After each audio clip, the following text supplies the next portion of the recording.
fan club wants the answers to all these questions. I don't know why they want to know. I mean, what possible difference does it make what my favorite color is? I'm just a guy. Just an ordinary guy.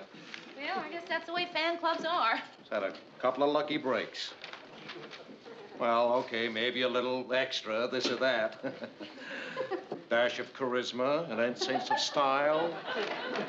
I don't know. I'm just a guy. Just a guy who happens to dig the color blue. I was holding my breath there. There were those of us who were betting on red. Say, Mary, did you read any funny stories on the wire that we can close the show with tonight?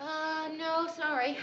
Did you see any unfunny stories we can close the show with tonight? Nope. Did you hear any good jokes recently? What's my favorite dessert?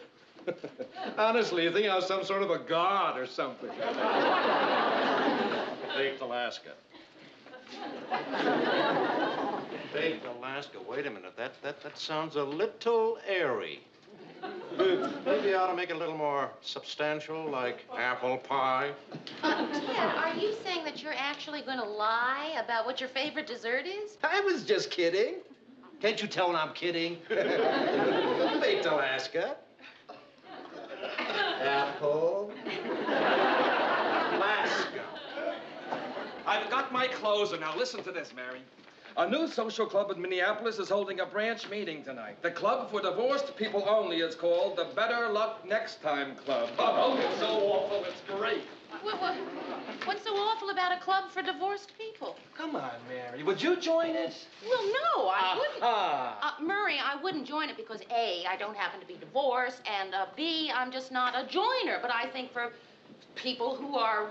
Divorced joiners. I think that's the phrase you're looking for. I think it's a good idea. I mean, it's a way for people to meet people, like all those clubs are. Well, what's this thing about meeting like it's some big, mysterious thing? It's the easiest thing in the world. Take Marie and me. How'd you two meet? She saved my life. Oh, it was no big deal. I was skydiving once. My chute didn't open. Hers did. She made a terrific catch. Mary, I need your advice about something. Yeah, sure, Ted. Not that it's important, but do you think it sounds too risque for an anchor man to say he sleeps in the raw? You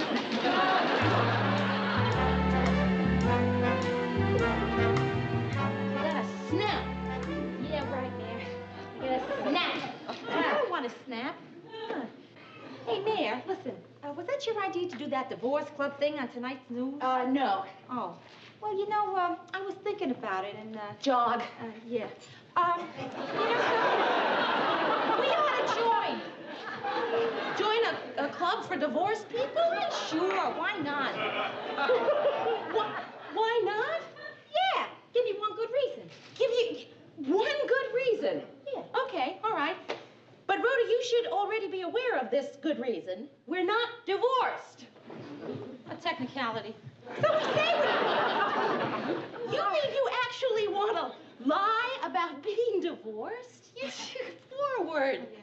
Mary, you talk about it like I'm asking you to deny your birthright. Like being single is part of your heritage or something. I mean, it's a drag saying you're 30 and single all the time. You know it is. I know. Good, done. Oh, and then, Mary, that ever-popular question. How come a girl like you isn't married? How come you're still single? Right. You know, sometimes, Rhoda, I think that I could discover the secret of immortality, and people would still say, look at that single girl, discovering the secret of immortality. That is exactly what I'm talking about, Mayor. Imagine the relief of not having to go through that for once. You meet someone. You don't have to explain why you're not married. You're divorced. You know something, Rhoda? It really is all very, right. But mostly it's crazy. Mary, please look at my point of view. I mean, dressing dummies in a department store window is not the best way to get into the social swim. Let's face it, unless someone comes up and kisses the glass, I've had it. Rhoda, I am not joining a club for divorced people, so you might just as well change the subject. Okay. My new subject is Paris, France. You know that trip to Paris you've never been able to afford? There's this club, see, Mayor. If you join and are a member for 6 months, you can get a charter flight for just $300. $300? That's right. What's the club? The Divorced People's Club. Aha, that stopped you, didn't it? And on top of that, Mary, you speak fluent French. Spanish. Ah, they speak anything in Paris. The Left Bank, Gene Kelly, April in Paris, Chestnuts in Blossom. Okay, Rhoda, okay, I'll do it. But you gotta promise me we're just gonna walk in, get our membership cards, and leave, right? Promise, right. Okay. I'm gonna change, shower, I'll be down and meet you here for what, half an hour? Okay. Hey, Rhoda, do you know what I'm doing? I am changing my clothes at 8 o'clock at night so that I can go to a club where I'm gonna lie about being divorced so that I can, perhaps in a few months' time, end up in Paris speaking Spanish. You too? You're the 10th person who's told me that today.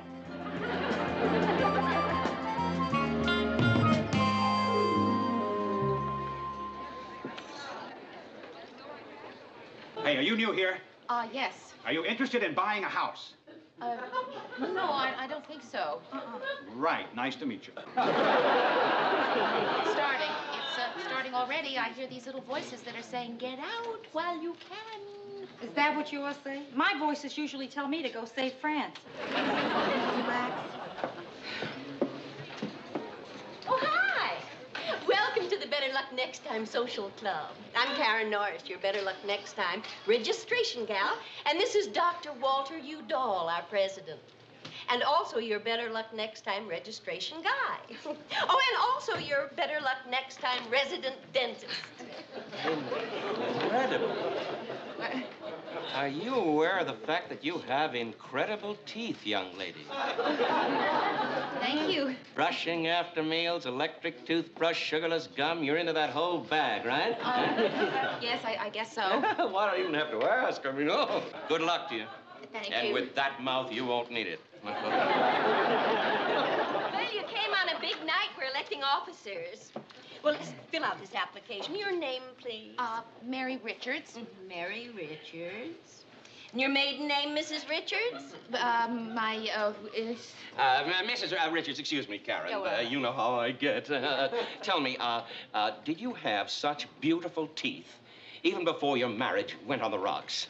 I beg your pardon? So often, after a divorce, a woman suddenly decides to spruce herself up, you know, and naturally the first thing she thinks about is her teeth and gums.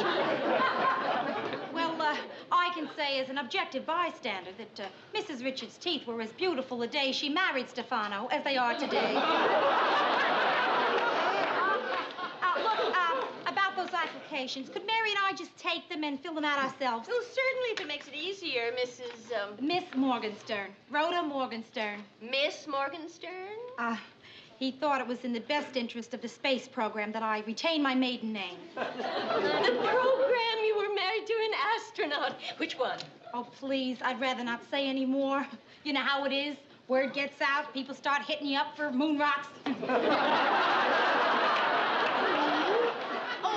Rhoda, didn't you want to inquire about the, charter flights Of to course. Paris? Oh, yes, well, we're going to jot down the names of those interested after the meeting. But meantime, why don't you just wander around, introduce yourself to some of the other divorce heads?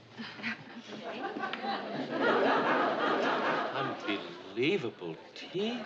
I knew this was going to happen, Rhoda. You know, we're going to be here all night. Come on, it's okay, Mare. Just a few hours. Now, just act natural and try to look divorced. Hi. Hi, my name is Frances Franklin, but everybody calls me Sparky. I don't know why. I guess it's because all my friends say I sparkle and bubble. They say ever since I'm divorced, I'm like another person, all sparkling. That's why they call me Sparky. Isn't that crazy? Yes. Listen, do you know who the guy in the Argyles is, No, we're new here, so, Hi, you're new here. My name's Roy. This is my buddy Hap. How are you? Roy, Hal, I'm Mary. Mary. This is Rhoda. Rhoda. And Okay. Sparky. Oh, no, my real name is Frances Franklin, but all my friends call me Sparky. I don't know why. I guess it's because I just sparkle and bubble all the time.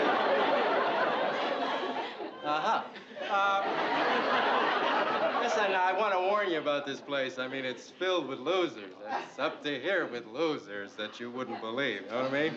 Nothing but losers. Well, Brother. listen, but if you really want me to steer you clear from the losers, just call on me because I can do it for you. My name is Roy. Roy. R-O-Y. That's it. I'll talk to you later. Sparky. So long, Roy. He's such a loser. Look, I wanted to talk to you anyway. You know, you're the spitting image of my ex-wife. Oh, really? Oh, yeah, except she wore her hair up. And how long have you been a member of this so-called social club, may I ask, huh? Well, you know. Yeah, if you had it on top of your head, you look exactly like her. Just exactly. Yeah. Well, excuse me. What? I said, excuse me, I seem to be interrupting something. Oh, no, not a bit. Now, let's try it, shall we? Let's just put it up. You see now, that looks terrible. So did she. Yes.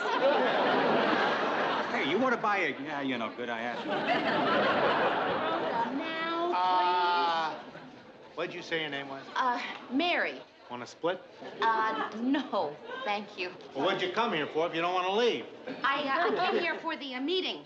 Oh, the meeting. Yeah, well, what about, what's her name? Hey, you want to split the... No, I'm already splitting with Roy. We're gonna take flashlights and go out hunting for losers. Well, if you change your mind, you know where I'll be. Remember the name here, too, right? Hal? You know, you might want a tall one. You never know. Leaving, going away, saying bye-bye to the creepies. Mary, no more. Wait, give it a chance. Mrs. Richards, you're not leaving now, are you? The well- meeting's just about to start. There, you see, Mary, we can't go yet. That's Freddie. Freddie? Yeah, my younger brother. Nice-looking boy, isn't he?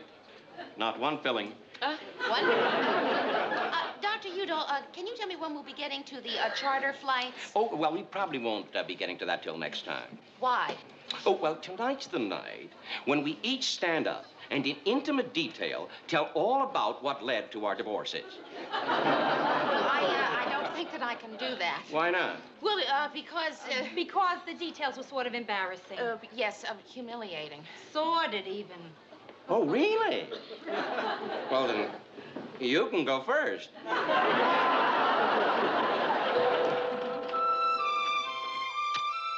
Look, he said we could sign up for the charter flight next week. That is not what I'm upset about, and you know it, Rhoda. The story of how you got divorced? I think you did that terrific. It isn't that either. Well, now, just relax. We'll sit down and talk, huh? Hello? Oh, hi, Phyllis. I was at my new club. My new social club. We in the club call it the Better Luck Next Time Club because it's for divorced people. You don't have to go into that with her. No, I'm not kidding. How did you guess? She said it was Rhoda's idea. Yeah, it was. Rhoda's dumb idea. Yeah, you're right, Phyllis. It makes perfect sense not to go back. There's only one thing. Due to the efforts of a dental admirer of mine, Think of something. I am the new vice president.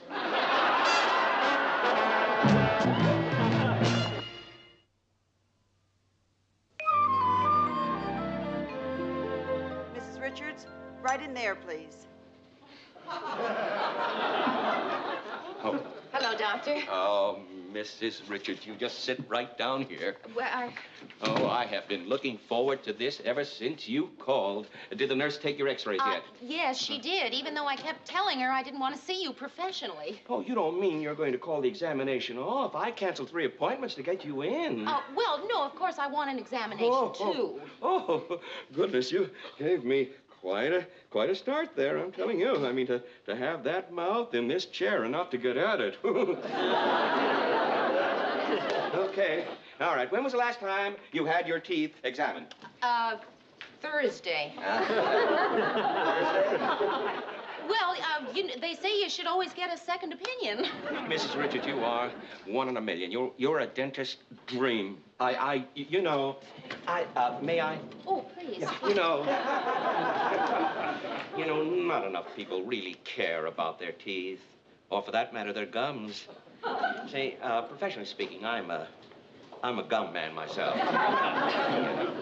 Do you, by any chance, keep up with gums? Well, not any more than I've needed just to get along. Yeah, well, well, you might have heard lately that teeth themselves are nowhere. I mean, teeth are still teeth, God bless them, but people are finally realizing that gums are where it's at. I have to tell you something. Oh, well, you don't have to feel self-conscious with me. After all, I am a dentist. Well, it's just that it's so embarrassing. Embarrassing? You don't know how much you trust me already. I do? Oh, why, of course. How many strangers do you know who you'd let put their fingers in your mouth? Yeah? Dr. Udall, I am not divorced. Oh, well, you haven't got your final degree yet. I haven't even gotten married yet.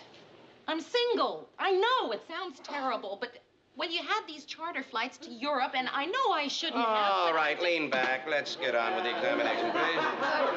Dr. Udall, did you hear what I said? You said nothing. This conversation never took place. Mouth, please. Mrs. Miss Richards. Is that right? Your last name is Richards? I had that coming. I know it. Yeah. You bit my probe. Open. Miss Richards, are you aware of what it's like to place some unknown person's name, nominate them against a club favorite, the incumbent? I had that coming, too. I did. And you know... You're biting it again. I'm sorry. And you know who that incumbent was, Miss Richards? Yes, I do. My younger brother, Freddie. I nominated you, and you beat out my kid brother, Freddie. You know how close I am to Freddie? Pretty close. Yes, until I nominated you. And you have the nerve to sit there and tell me you are single. All right, this examination is over. However, unless you wish to humiliate me completely, you'll be at that meeting next Wednesday. Is that clear? Yes, sir, yes. There's only one thing, of What? course. How am I going to get married and divorced by next Wednesday? Hurry.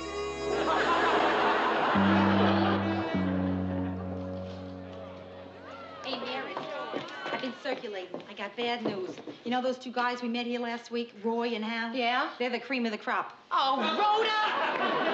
Do you realize that in 5 minutes I have to stand up on this stage and face those people there and tell them the truth? I mean, I don't know how I'm going to put it. You take it easy, kid. Really, I know how you feel. You can't imagine what you'll say. But it seems impossible that it'll turn out right. And then something just kind of pops into your head? No, you usually just stand up there and bomb. Oh, Rhoda! Jesus, the divorces are coming. So anyway, in this dream, well, it was really kind of peculiar, but I dreamt I was with somebody who looks exactly like you. Yeah. How does it feel to be elected vice president? Well, it feels like I'd like a recount. Anyway, in this dream, this person that looked exactly like you was so wonderful. And we were having such a really great time. Kidding. Yeah, that I asked him to come home with me. What? Oh, in my dream, you know, I asked him to come home with me. Kooky, huh? Kooky, you want to split? You and I get a little six-pack and, huh? Okay, let's go sit down and I'll tell you about the rest of my kooky dream. Yeah, tell me all of it. Yeah. Uh-oh, bad news. Hello, Miss No Name. Hello, Dr. Udall. That's my brother, Freddie, the ex-incumbent. I'd just as soon you didn't meet. Dr. Udall, I really feel just terrible about all this. Yes. By the by, I got you off the hook.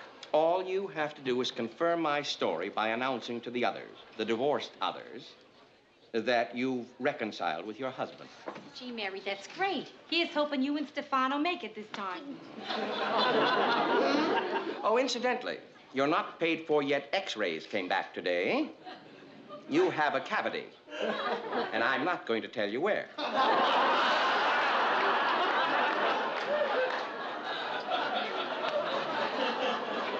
Now you don't have to tell the truth. That's terrific. Yeah, it's terrific. All I have to do is just get up there and lie again. A little more practice, I might get very good at it. Mary, we'll start the meeting now. Come on. Now, in a little while, I'll have news about our Tuesday night where it's at excursion to the hippie quarters. But first of all, we'd like to have a word from our brand new Vice President, Mary Richards. Mary. Please, I guess that I'll just make it short and sweet. As you may have heard, I am reconciling with my husband, so it turns out that I can't be your vice president any longer. So, but you've all been just lovely, and I want to thank you. So, thank you. Hey, didn't she just get elected last week? Yeah. Hey, didn't you just get elected last week? Yes, I was. Listen, I think that's lousy. Very lousy. You're planning a reconciliation, and we all get together and elect you vice president. Order. I didn't plan the reconciliation. It just happened. Oh, what a order. No, wait, everybody, wait. Listen, we all know how often these reconciliations work out. Hardly ever. So I say, let's let her stay vice president until she sees what happens. Order. That makes sense to me. I think we should all get together, have a little vote, right? I mean, No vote. it's a Order. No. Order. No vote. No, because it's a lie. It is, you know, it's a lie. I am not divorced. I was not even ever married. I'm single. It's just that, well, you had these inexpensive trips to Europe, and it didn't seem so bad at the time, lying, you know, to a club, but it turned out that I was lying to people, and I'm sorry, and I just wish that someone would say something. I think that's a lousy thing you did.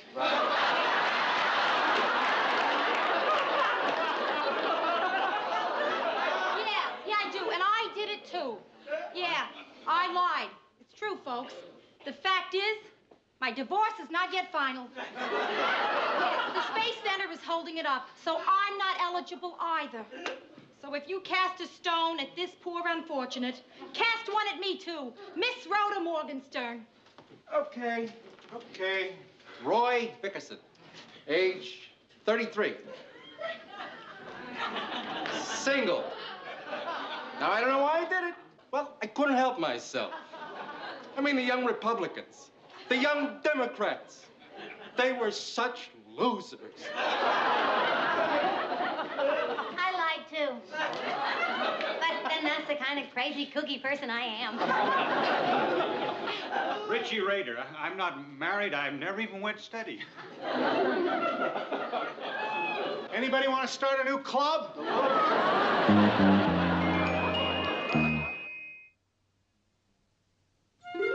Boy, you sure know how to clear a room. The only ones who were really divorced were Mrs. Norris, Dr. Udall, and his brother. You can't blame the man for hating you. You shot his whole club out from under him. Hi. Hi. What happened to your date with Hal? We never got out of the parking lot. We had an argument over whose car to take. His was a camper. What are you girls doing tonight? I feel like doing something really crazy and kooky, huh? Well, I'm sorry, but I don't feel up to kooky. Or crazy. Oh. You know, I had another dream last night. It was all about teeth. It was a beautiful day, and there I was surrounded by all these dazzling teeth, and there were soft dental floss clouds.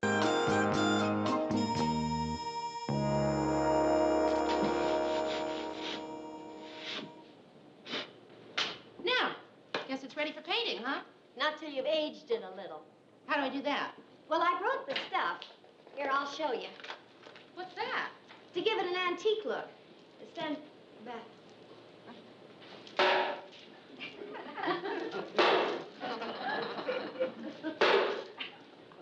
By the way, if you got any hostilities, this is a marvelous way to work them off. Yeah, I can see that. I haven't had this much fun in years. Here, you try it. Well, yeah, maybe later. No, go ahead. Well, I feel a little silly. All right. Okay. All right.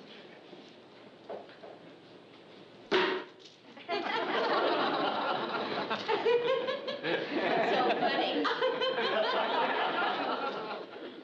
I just feel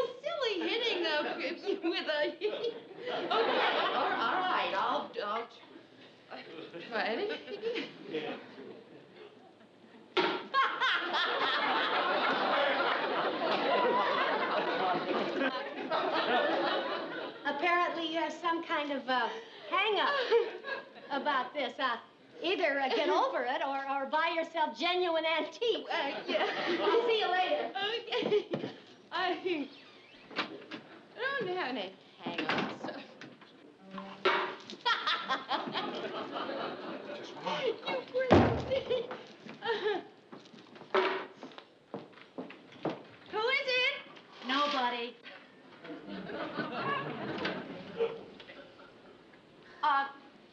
Can I help you?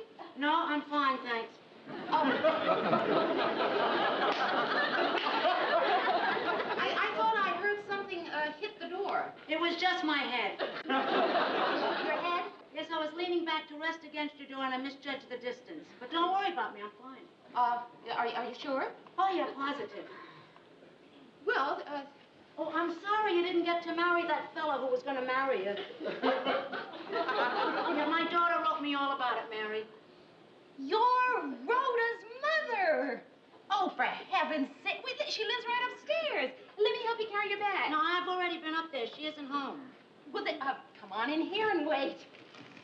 I'd like to come in, as a matter of fact. To tell you the truth, I'm sort of curious about your apartment. Huh? Why is that? Well, now I can get to see what Rhoda's place looks like. Oh, well, actually, her place doesn't look at all like this. Yeah, she said your place was twice as nice as hers, so I figured if I lock off 50%, I got it, right? Well, please, come in and sit down. Well, I don't want to inconvenience you. You won't inconvenience me if you sit down. You sure? Yeah, people sit down in here all the time. Practically every time somebody comes in that door, they sit down. Rhoda was right. You got a cute personality. So, well, don't let me keep you from doing what you were doing. oh, no, I wasn't doing anything. I'll do it later. Well, I mean, I don't want to inconvenience you. Look, go back to what you were doing. No, It's okay. please, sit down, all right. I'll go back to what I was doing.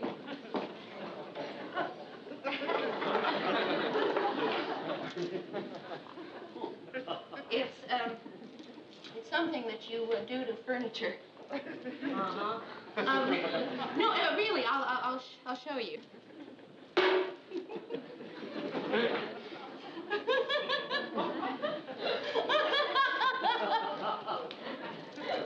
Well, it's nice you have a hobby that makes you happy.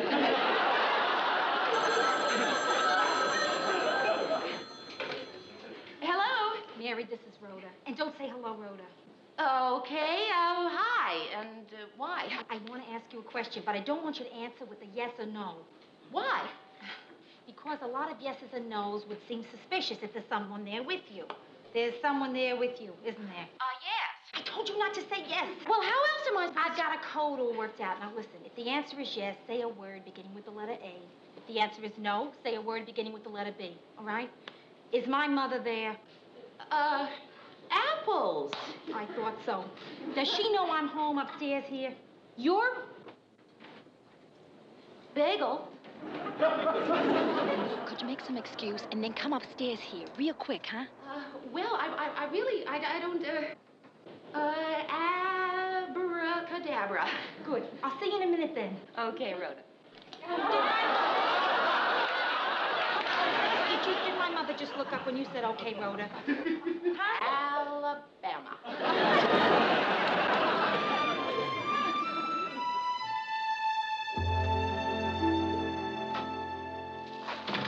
Rhoda, You just come barging into a person's room without knocking on the beads? Rhoda, why don't you want to see your mother? Because I looked out my window and saw her carrying that down the street. She asked me to give it to you. I don't want it, Mary. Your mother comes all the way from New York to bring you a present, and you Don't want it. Right. Mary, I send her $50 a month in New York. You know what she does with it? Buys me gifts. And then she brings them to me. I gotta make her stop doing that kind of stuff, Mare. Rhoda, she probably brings you the presents because she loves you. I love her, too. But she makes me crazy. How? Read the card on that gift. I guarantee you it'll be something that makes me crazy. No one in the world will ever love you as much as I do. That's lovely. To the naked eye, it's lovely. But think about it, Mary. I'm 30 years old, right? And single. No matter where I go, or who I meet, or how long I may live, no one will ever love me as much as she does. That's not a card. That's a curse. What about your father? Does he make you crazy, too? No. I was 5 years old before I knew my father could talk. You know the first thing he said? Listen to your mother. Now do you understand, dear? No, Rhoda, I'm sorry. I don't. I mean, your mother is down there, and you're up here, and you say you love her, but that she... You're talking about Midwestern love. I'm talking about Bronx love. There's a certain amount of guilt that goes with that. My mother wants the people she loves to feel guilty. Like with her pills. Her pills? Right, pills. My mother hasn't been taking her pills for as long as I can remember. What hasn't she been taking them for? I've never been sure. For all I know, they're an aphrodisiac. No more, Mary, really. If she needs those pills, she'll take them herself. You're really not going to see your mother? No. Okay, Rhoda. Mary, ask her if she's been taking her pills. Huh?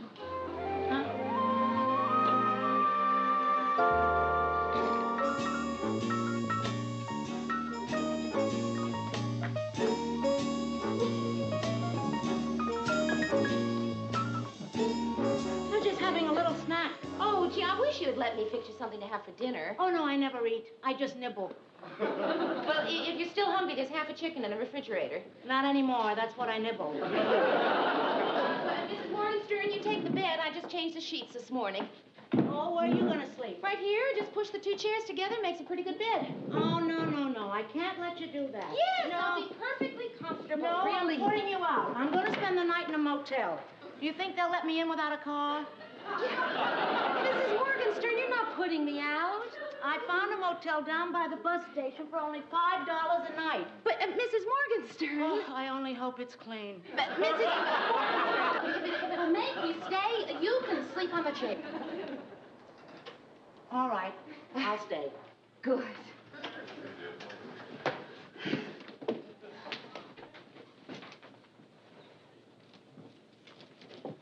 What are you doing? Well, that's what it cost me in that flea bag, so I'm certainly going to pay you. No, Mrs. Morgenstern, I could take your money. Oh, come on. Don't be silly. No, what? For sleeping on my chairs? I want you to have the money. No, Mrs. Morgenstern, I couldn't take it. Well, okay, have it your way.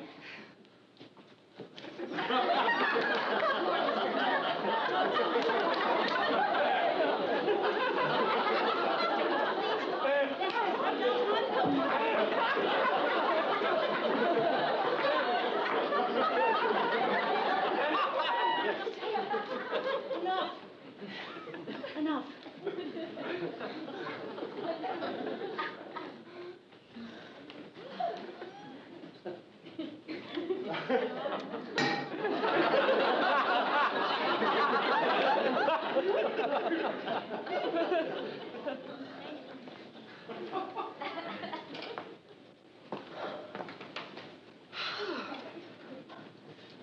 Good night, Mrs. Morgenstern.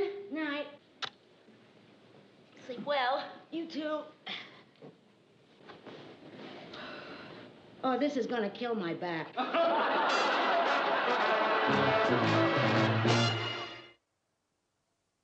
Mrs. Morgenstern, would you like another cup of coffee before I leave for the office? Mrs. Morgenstern? Hello?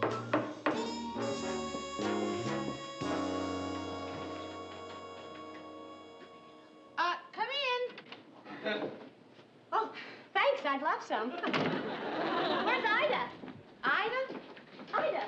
Mrs. Morgenstern. Oh, How can you live with a woman for 3 days and not know her first name? well, I never thought of her as having a first name. Oh, Mary, that's so you. Going around calling a woman, but she doesn't want to be called Mrs. Morgenstern. Yeah, well, I can't call her what she wants me to call her. Ida? Mama.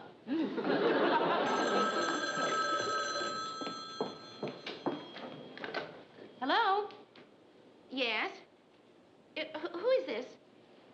Yes, Mrs. Morgenstern is still living here. No, I don't know when she... Rhoda, is this you? Yes, it is, to you, Rhoda, so you can stop using the Italian accent. Rhoda, look, if you're so concerned about your mother, why don't you come down and see her for yourself? I don't know if she's taking her pills. I'm sure if she's supposed to, she's taking them. Goodbye, Rhoda. Oh, Mrs. Morgenstern, where have you been? Out shopping. Hello, Phyllis. Hi, Ida. You were out in the snow wearing just that? Well, I thought if I went rummaging in the closet looking for my coat, I might disturb some of your lovely things. Let me get out of your way.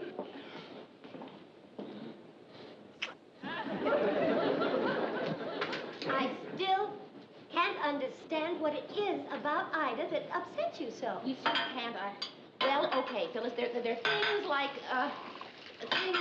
like that. Like what? She's washing the dishes. What's wrong with that? I already washed the dishes. Oh, Mary, it's just her way of showing how much she appreciates what you're doing. Like that gift she got you. Why don't you open it? I'm afraid to. Oh, Mary. Okay, all right, fine, Phyllis, okay. I'm going to open the present. But you'll see, the minute I open this, I'm going to be in so much trouble.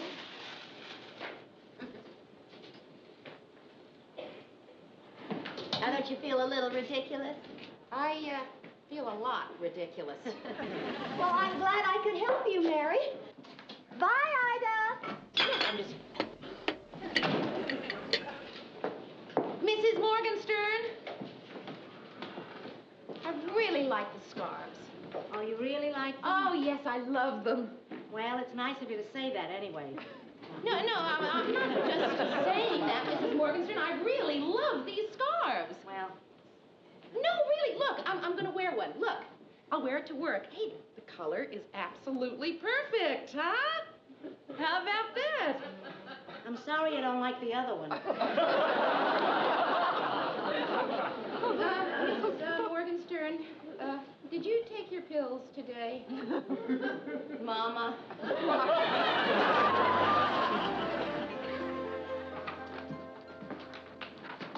Mary, can I ask you something? Yes. Why are you wearing two scarves today? It just seemed like a good idea at the time. Mary, did you get that list I asked for? What list? A film. What film? For the special we're doing tomorrow night. And don't say it was special. I won't. But you want to, right? Did I just go? Yes, you did. That's what I thought. When I go, it's a pretty good sign my blood pressure is getting up there. My doctor says I've got to learn to relax or give up drinking. So I'm going to learn to relax. Right now. Murray? What? What special are we doing? It's called Is Air Pollution Really So Bad? Could you tell me what kind of a television station does a special favoring air pollution? Well, one when the chairman of the board owns a smelting plant. Yes, Ted. Could I have that new insignia? This one's... Oh, Ted, I'm sorry. I left it at home. Well, you better go home and get it. Well, I'll tell you, I'll bring it in tomorrow, Ted. I'm so busy today. I can't go on tonight without that insignia. Well, all right, I've got somebody staying with me. I'll call and see if she can bring it over.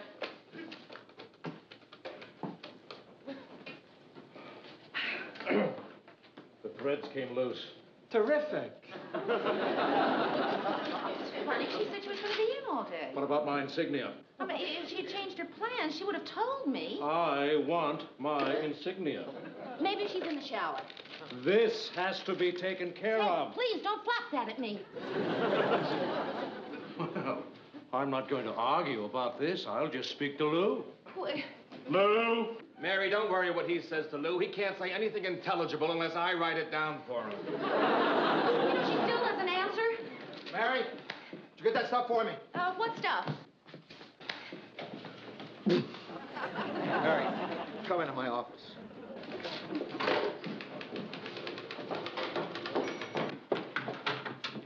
Mr. Grant, I know what you want to see me about. I know what Ted told you. I was supposed to bring in his WJM insignia today, and I forgot.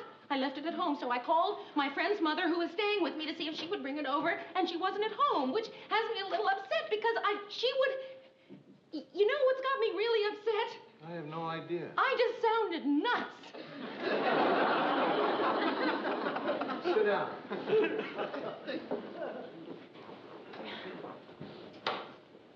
Mary, life is tough. No, it's not really tough. What do you mean, not really? I give you a cliche, 3 dumb words, and you want to argue with me? I said life is tough. Well, yes, it is. It's a little tough. It's getting tougher all the time. I'm not interested in your friend's mother. That's tough. I'm not interested in whether Ted gets his insignia or not. That's tough, too. And by tomorrow night, I gotta come up with a bunch of reasons why pollution isn't so bad, or the chairman of the board's gonna get pretty upset. At me. Like I said, life is tough. You're right, Mr. Grant. Life is tough. And you wanna know what else is tough? If you don't start shaping up, I'm gonna have to fire you. Do you mean that? No. This is scare tactic.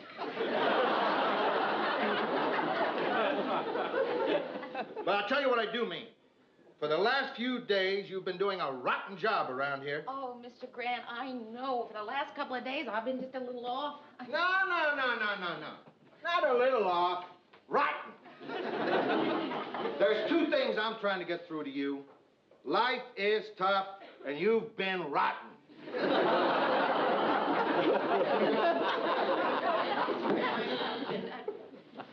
It's just that the last couple of days, all I've been able to think about is Rhoda and her mother, and I've let you down, and Will Murray's been doing half of my work for me in there.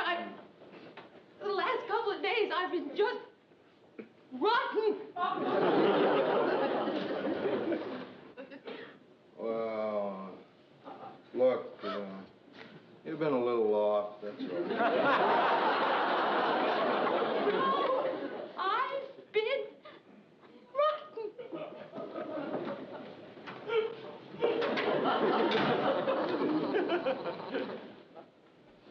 What happened here?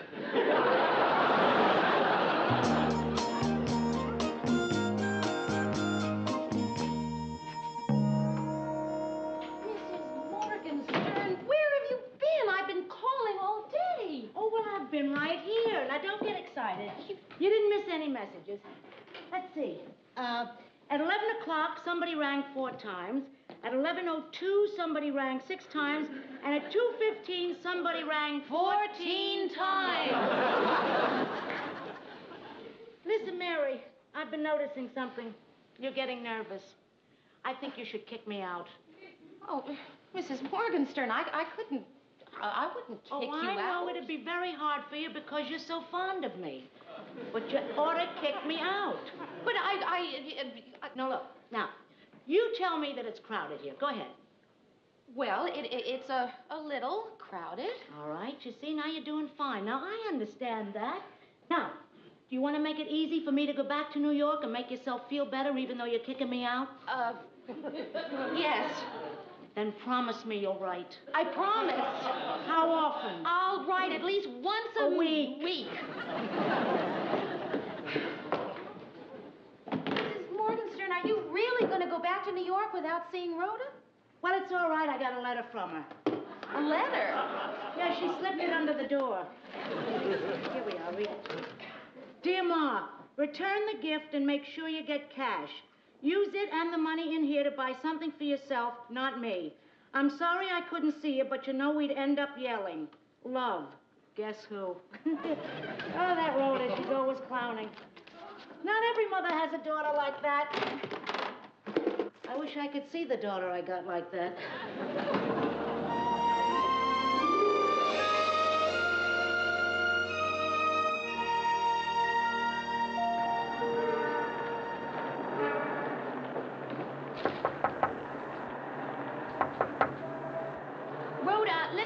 I've got to talk to you.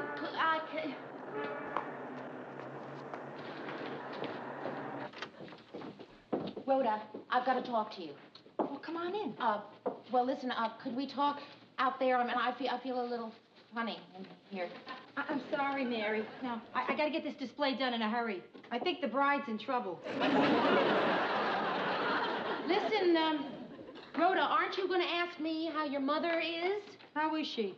She's going home to New York tonight. That's how she is. What do you want out of me? Rhoda, would it hurt you so much to go down to the bus station and say goodbye to her and hello?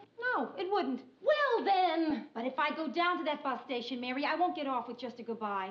I see her, it sets me back 20 years, minimum. Well, then, don't turn around. Hello, 1950. All right, I told her that you'd be working late tonight.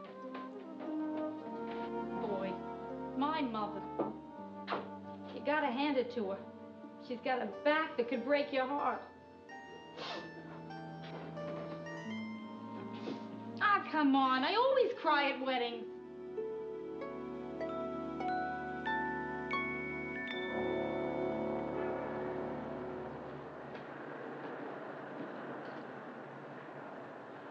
Hi. Rhoda. Oh, Mama. you make me so happy. Here, let me take this. No, it's all right. Come on, Mike. What you got in here? Oh, come on, darling. I told you to take care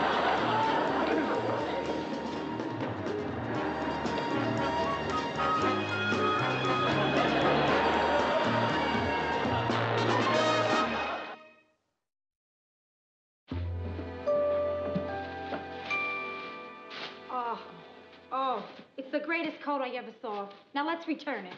just try it on, will you? Try it on, Mama. You take the money I send you and you buy me a coat like this. This is ridiculous. This must have cost what? Hey, you still leave the price tags in your gifts, don't you? Yeah, here. Read it. Rhoda, you're not supposed to ask how much a present Will you read it? $495. Ma! Mrs. Morgenstern, what Rhoda's trying to say is that she doesn't want you spending the money she sends to you on presents for her. But I was saving the money for her. I don't need the money. Your father's doing very well. What are you talking about? A long time ago, you wrote me that Dad had some big business reverses. Reverses, yes, upwards. Up until then, he wasn't doing so hot. You've got money?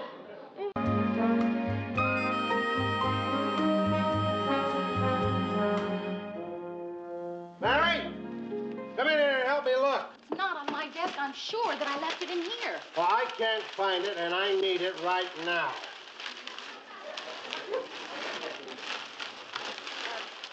Look, why don't you go over there and sit down and let me look for it? Really, I'm pretty good at finding things. All right.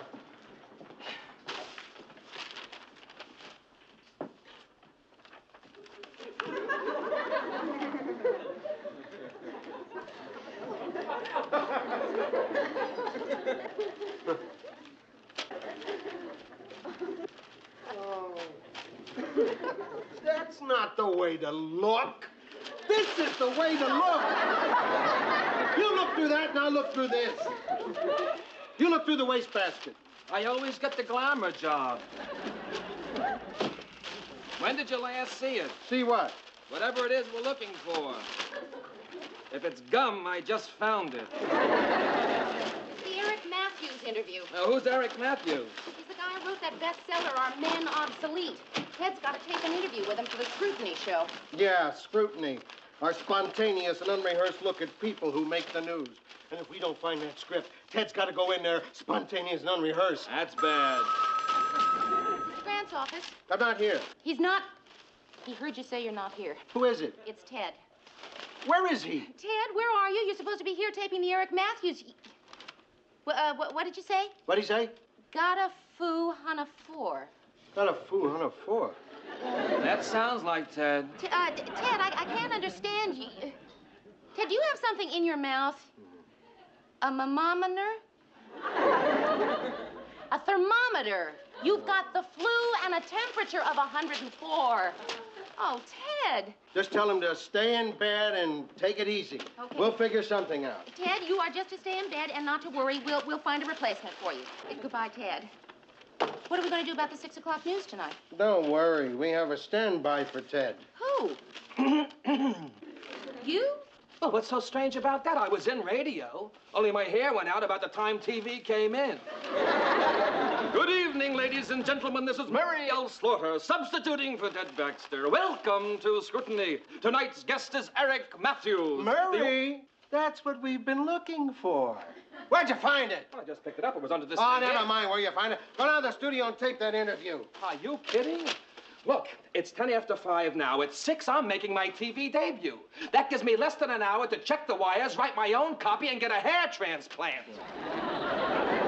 Mary, you're going to have to interview Matthews. Me?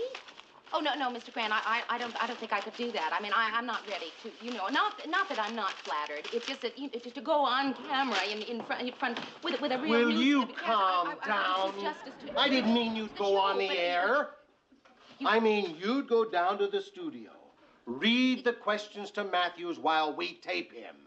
Then when Ted's better, we tape him asking the questions. And then you take me out and edit him in later. Right. Oh, well, I think I could do that. I mean, that'll probably be a lot of fun. Check that, Mike. Harry, we'll start camera 2 on Matthews. Hi, Tom. They told you I'd be substituting for Ted. Right, why don't you sit down so we can line you up? Okay. Put camera 3 on Mary. Excuse me. We'll tape in 2 minutes, Mary. All right, fellas, let's go. Mr. Matthews? Where am I? You're in the studio. Yeah, what city? Minneapolis. Oh, well, thank you. Hi. Yeah, I'm sorry. I've been on this tour promoting my book so long that all the cities are running together. Oh, really? Yeah. Well, like, for instance, the other day I was sitting in my hotel room in Newark, looking out the window at the beautiful view. And I realized that if it was a beautiful view, it couldn't be Newark. It must really be exhausting. Oh, yeah. 18 cities in 24 days, being interviewed by guys who've never read the book, whose first question is always... Will you tell us about your book? Right, yeah. And then I bet they ask you, what gave you the idea to write it? Yeah, inane questions like that. It's awful. Well, that takes care of the first 2 questions I was going to ask you. Oh, well, on the other hand, the questions are rather good. It's just my answers are dumb, right? Ted? Oh, no, that's not my Ted. I mean, I'm not Ted Baxter. Oh, no. But you knew that already, didn't you? You? I'm Mary Richards. I'm the associate producer on the show. You see, Ted is sick. So what we're going to do is I will ask you the questions that he would have asked you, and then later they'll take me out and edit him in. Oh, gee, I'm sorry Ted's sick. We were supposed to go out afterwards.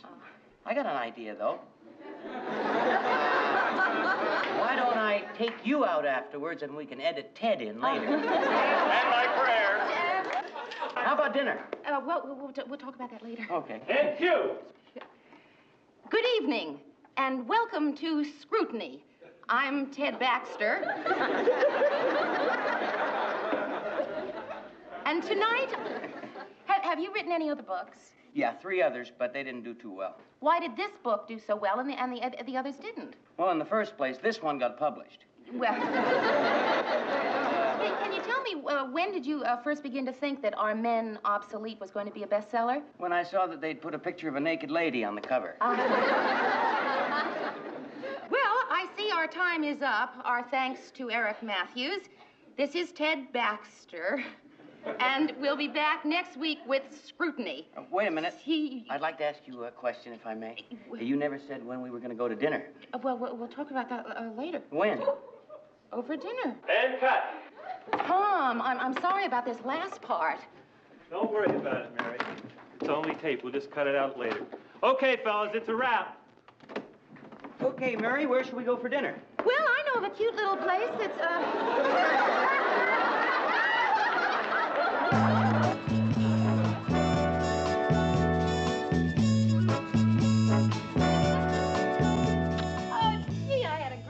tonight.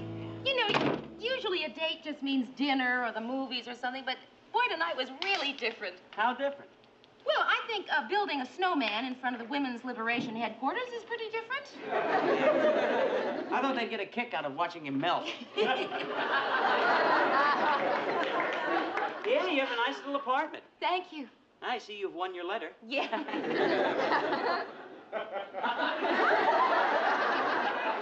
Would you like some coffee? Oh, no, thanks. Oh, I love that print. I've got that at home. How about some brandy? Oh, no, thank you. Cigarette? No, thanks. Gonna smoke. Oh. I never have, really. I mean, even before all the new evidence about smoking came out, I never did. I was always afraid it would stunt my health. You know something? I think I'm gonna quit smoking. Good for you.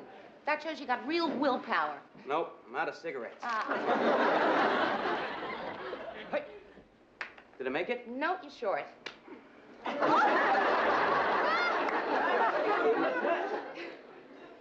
Gee, tonight was great, Eric. The whole evening. The dinner, the snowman, the art museum. Yeah, you got a nice collection in this town. Yeah.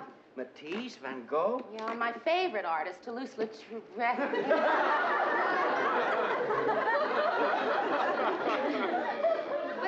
What's that? Huh? Oh, that's my pillow to sit on for height, you know. Listen, on these TV tours, you never know what you're going to run into, and not every television studio has nice tall chairs like you do. Oh. There are none in here. What? Cigarettes. I've decided to take up smoking again. Oh. Hey, is there a drugstore around? Yeah, there's one just down the street, about two doors. Okay. Well, I'll be back in a couple minutes. Okay.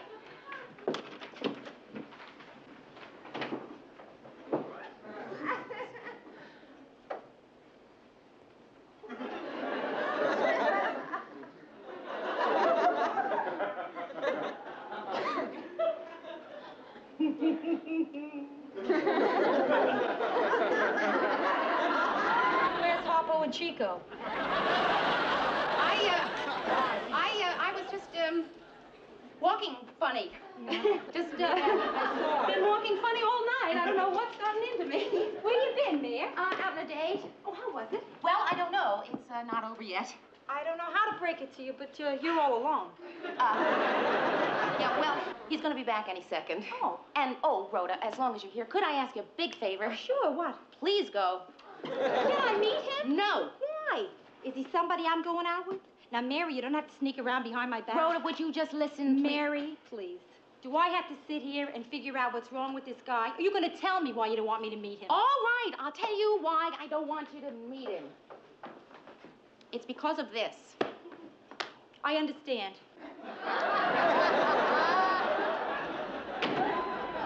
He needs it because he's very short. What's he do, stand on it? Now do you see why I don't want you to meet him? You'll say something just like that. Thanks a lot. You really think I'd make a derogatory remark about a person just because he's a shrimp? You see what I mean? The drugstore's closed, so I guess I'll quit smoking again. Hi. Got a cigarette? Eric, I'd like you to meet my friend Rhoda Morgenstern. Rhoda, this is Eric Shrimp.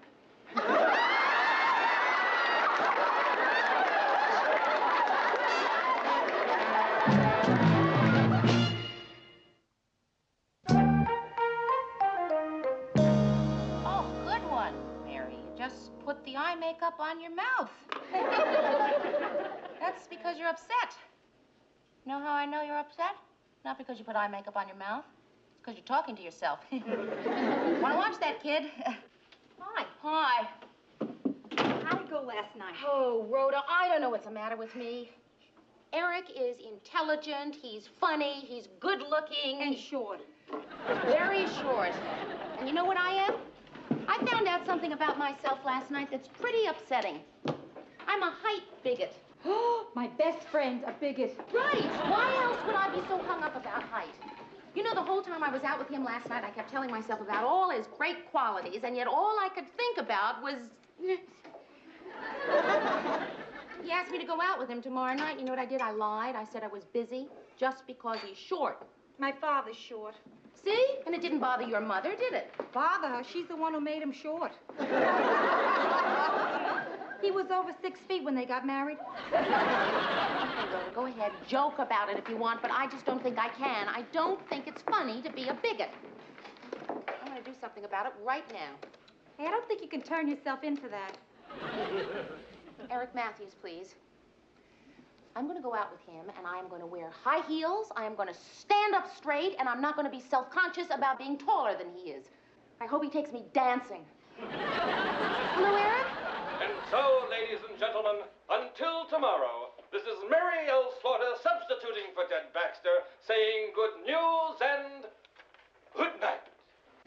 Hey,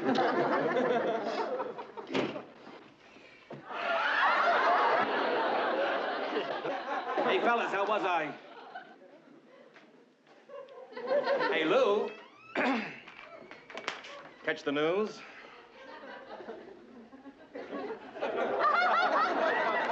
Uh-huh. How'd I do?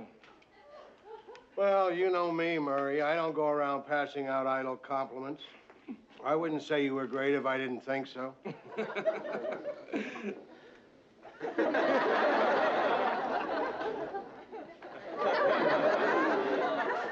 Hey, Lou, what about that new feature I put in, Animals in the News? Oh, yeah, I wanted to speak to you about that. Yes.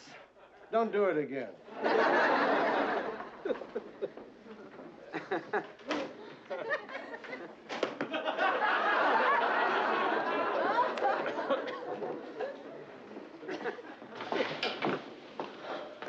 Hey, Mary, when the people found out I was doing the news for Ted, we got a lot of calls, right? Well, one. One call. Well, who was it?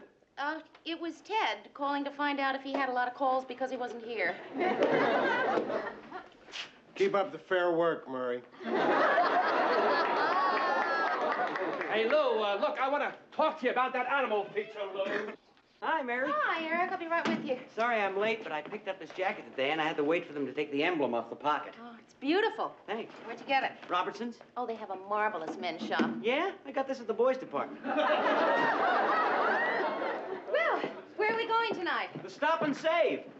Well, that's a supermarket, isn't Right. it? You are talking to the world's greatest cook. Oh? And I wanted to watch that interview we did on the Tube tonight, so I figured I'd cook dinner for you at your place. Sounds marvelous. All right, let's go.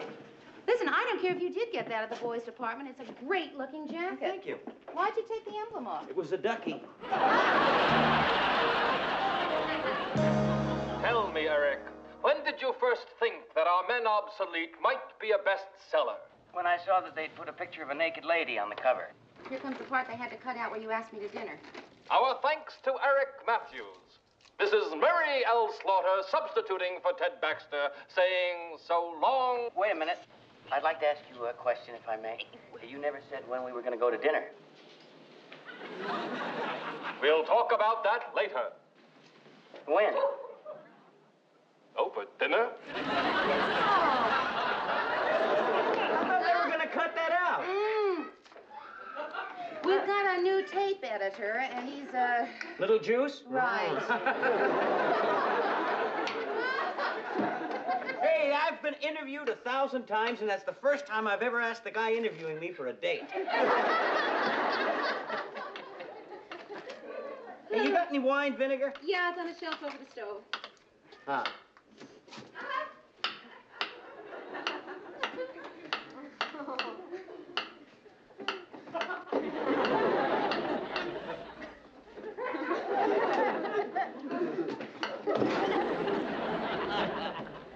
Could you give me a hand, Mary?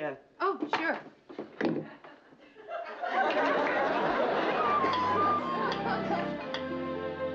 Shall we have coffee inside? Inside? Yeah, well, you see, in a one-room apartment, we call this area the inside. Yeah. Oh, that must be the outside. No, that's the dining room. Cream and sugar? Yeah. No, thanks. No, I'll take without tonight.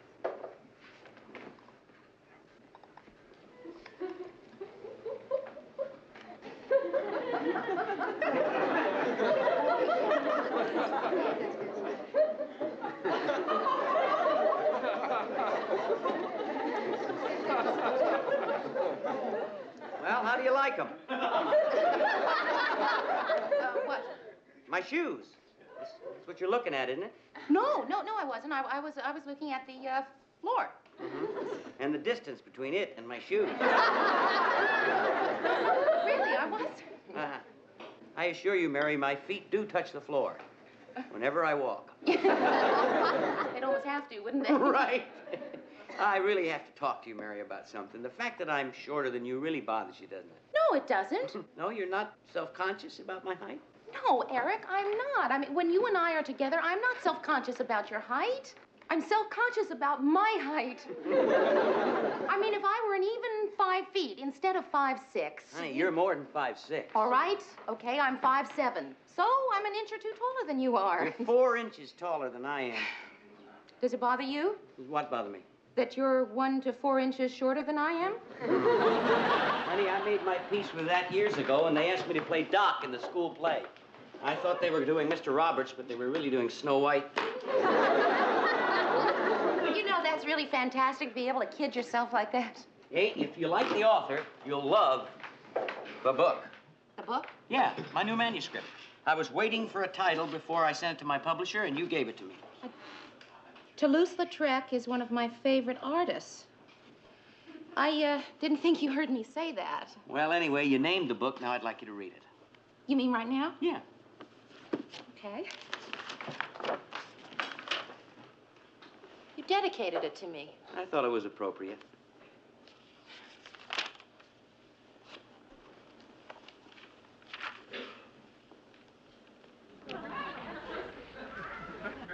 You know, Eric, I've never had anyone watch me read an entire book before. Oh, I'm sorry. I'll go out and take a walk, okay? Okay, that's a good idea. Hey, you don't have to walk me to the door. Listen, you're wasting valuable reading time. Right.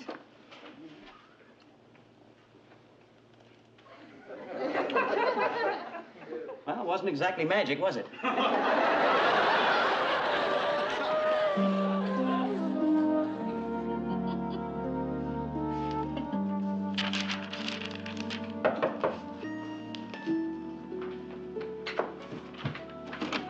I just love... Who do you just love? I thought you were Eric. You just love Eric? Yeah, no, I love his new book. His new book? Yeah, look at that. Mary, he dedicated it to you. Yeah. That's as good as a proposal, kid. Oh, come on. How can I describe how I feel about you, my best friend, getting married? Rhoda, I am not... Sort of a mixture of envy and hostility. But incidentally, I'm happy for you, too. Rhoda, will you listen Mary, to me? you I'd like listen to to me. Now, about your reception, here's the plan. When you go to throw your bouquet, you fade back like you're going to throw it to the back of the room. Then when the other girls move back, move up quick, and then you just lob it to me. Okay, now, would you like to hear about Eric and me? Yeah, okay. in detail. You know how it is when you're dating somebody? No. You know how it is when you tell yourself that despite all the evidence to the contrary, that you are really just good friends? Yeah. Well, that's the way it is with Eric and me. We are just good friends. When you're single and 30, there are no men friends. They're either fiancés or rejects. Oh.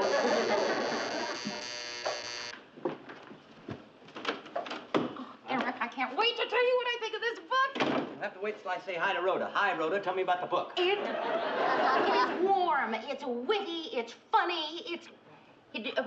What's the matter? Nothing. I'm just trying to figure out how to get you a job as a book reviewer. What's the book about? It's all about being short. Mary, couldn't you be a little more delicate? I mean, he's got feelings too, you know. But no, Rhoda, that is the whole point. That is exactly my point. My point is that everybody feels left out. They're stuck with something like shortness. Yeah, like some people, shortness is tallness. What? Well, you'd have to read... Tell her about it, Eric. Did you get to the high school part? No, not yet. Let's talk about that high school part. I don't usually like to throw this around, but I happen to be a high school graduate. You know what I'm talking about. Here is my theory. Now, in every high school, there is a guy who is captain of the football team, right? Yeah. Uh-huh. He is also student body president. Yes, right? of course, right. always. Now, he's going with this girl who is head cheerleader. She's also most popular, right? And she's also senior class secretary, right? Yes. Okay, now these two people are deliriously happy. Now, in every high school in the country, there are two happy people and everybody else is miserable. Right. Yeah, it's like being short, right? Right. I've got a confession here. When I was in high school, I had a problem like shortness. Try and guess what it was. You were a fat kid. That's close, Shorty. You know what it's like for a girl to be overweight? You know what it's like for a guy to be under height? It's like at all the jobs nobody else wanted. Science editor of the school newspaper. Business manager of the yearbook. Ah, what were you, Mary? Why don't I just heat up some coffee? Mary! I'd really rather not say. Come on, it can't be that bad. It's worse. I was head cheerleader. And most popular. Oh, Eric, I'm so glad you're here. She does this to me all the time. She tries to make me feel guilty for having been happy in high school. the first person I ever met who could handle her. That's her subtle Midwestern way of saying she thinks we're meant for each other. Okay, let's see if we are. I was assistant equipment manager for the wrestling team. What kind of equipment do they have? Very little. I played the bass drum in the marching band. You think that's bad? I couldn't get a date to go to the senior prom. Did you get asked? Yes. Ha-ha! 4 years after I graduated. What did you get for a graduation gift? Socks. I got a belt buckle. Mary, what did you get? Oh, a car. What? A car. Ooh. No, wait a minute. It was an old car with secondhand. One of the doors wouldn't even open. Did it run? Yes. No, but hey, guys, it was a Hudson. A brown Hudson. Oh.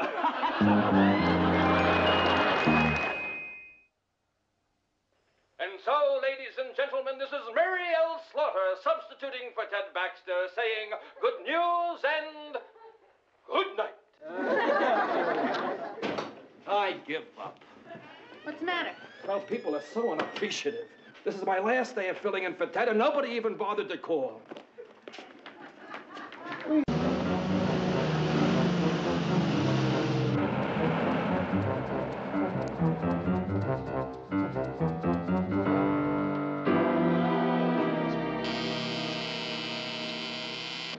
Yeah. Okay, Murray, I'll turn it on. This is Ted Baxter. Be with me tonight at WJM election headquarters when this reporter and his team of political experts are the first to predict a winner in the Minneapolis city election. My comprehensive analysis will begin at 7:30, right after the Three Stooges. Come in. I can't. I'm sorry, Mr. Grant. My hands were full. Mary, can I ask you a personal question? Yes, sure. What did you knock with? Oh, with my... Uh-huh. Mr. Grant, Murray and I dug up some fantastic facts for the election show tonight. Oh. And we thought that if you liked them, we could put them on cue cards in case Ted Baxter runs out of things to say. Good. Baxter usually runs out sometime after good evening, ladies and gentlemen. Sometimes after good evening, ladies. Mary, when somebody does a terrific job, I believe in letting them know it. Good work, Mary. Mary, I want you to be in charge out there on the floor tonight. You want me to be in charge? But that's your job. No, my job is telling you what your job is. But Mr. Look, if it's a question of extra money... No, it's not a question of money. Good, because there isn't any. Mr. Grant, you don't seem to understand. In order to be in charge, you have to be able to exert authority, and I've never been any good at that. You can do it. No, I can't. You could do it, but see, if I were you right now, I'd probably be saying, Mary, I'm in sort of a little bind right now, and if you don't mind... Look, I don't want to talk about it. You're doing it. You see, there it is. That's it. Mm-hmm. Start by telling the crew to take a half-hour dinner break. A half hour? Mm-hmm. The way the snow's coming down, it'd be nice if everybody was back by the time they had to start. Go tell them. Mr. Grant, really, I've just never been any good at exerting authority. They're probably not even going to listen to me. What'd you say?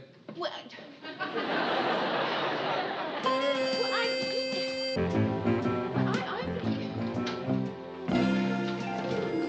find out for you right now. Harry, where do you want camera 2? Have him on the tote board. I want you on the board. excuse me, do you have a minute? No, let me check Baxter's opening. Over here, Murray. No, it's okay. Take time. It's fine. Good evening, ladies and gentlemen. I'm Ted Baxter. Welcome to WJM's continuous election night coverage. And remember, we'll stay on the air until the winner is declared. Take off glasses, look concerned. Baxter told me to put that stage direction in there. Take it out. Oh, come on, Merle. Leave it in. That's the way I remember my motivation. I don't mind you remembering your motivation. It just frosts me when you read it over the air like you did last night. Mississippi River rises, thousands flee homes. Take off glasses, look concerned. Oh, I can explain that. You see, when I took off my glasses to look concerned, I forgot my place on the cue card. Hi, Mayor. Hi, Ted. Tom, could you take this material that I've marked and put it on cue cards for Ted? Who okayed this material? Well, I did. Well, what about Lou? Well, I'm sort of in charge of the show tonight. You're in what? Charge. That's dinner break. Take an hour. Could I have your attention, please? Everybody, would you all just gather round? Please, could I have your attention, Hey, everybody. please? What's your name, honey? Mary. Mary, what's your attention? Oh, thank you. I have an important announcement to make. But first of all, I want to thank you all for the very good work that Mary, you've would been you get to doing. the important announcement? You're cutting into our dinner hour. Well, that is the important announcement. We're only going to take a half an hour for dinner tonight. I can't eat dinner in a half hour. Of course you can. It takes someone that long to cut up his food for him. You see, the reason we have to eat in a half an hour is that it's snowing really very badly out. We want to make sure I that can't eat a whole dinner in a half hour, and that's all there's to it. Well, Ted, I didn't want to have to say this, but, well, just a little while ago, I was in Mr. Grant's Lou's office, and he put me in charge of the show tonight. So, as the person in charge of the show tonight, I'm saying that we're going to take a half an hour for dinner. As the anchorman of the show tonight, I say I'll just have to eat my dinner a little faster, that's all. Let's go again.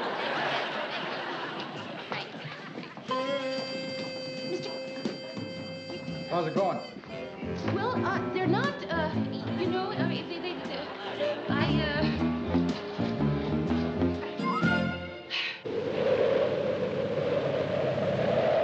Mary, it's really starting to come down hard. Hey, what time is it now? Don't worry, you had 15 minutes to get back. You want me to make you a cheese sandwich? Oh, great. Okay. Oh, I don't know what to wear. I don't know what dress to wear. I don't know what shoes to... I don't know what to wear. Why don't you wear what you got on? I already wore that. Boy, I should have your job. At least you get to dress up to go to work.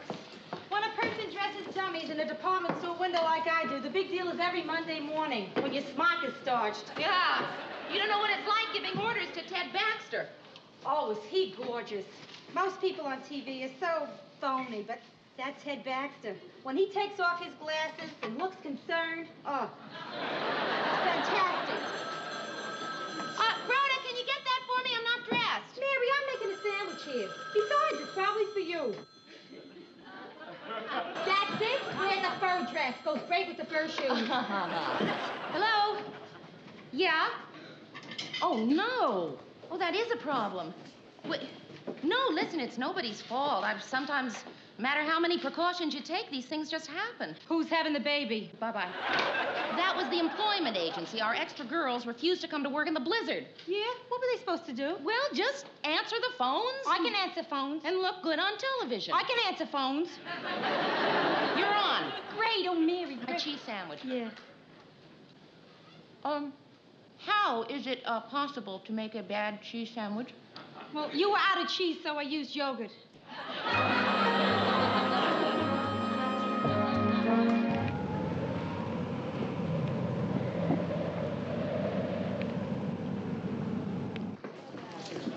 5 minutes to airtime, everybody. Sweeney, has the other girl shown up yet? Not yet. Everything ready, Mayor? Well, no.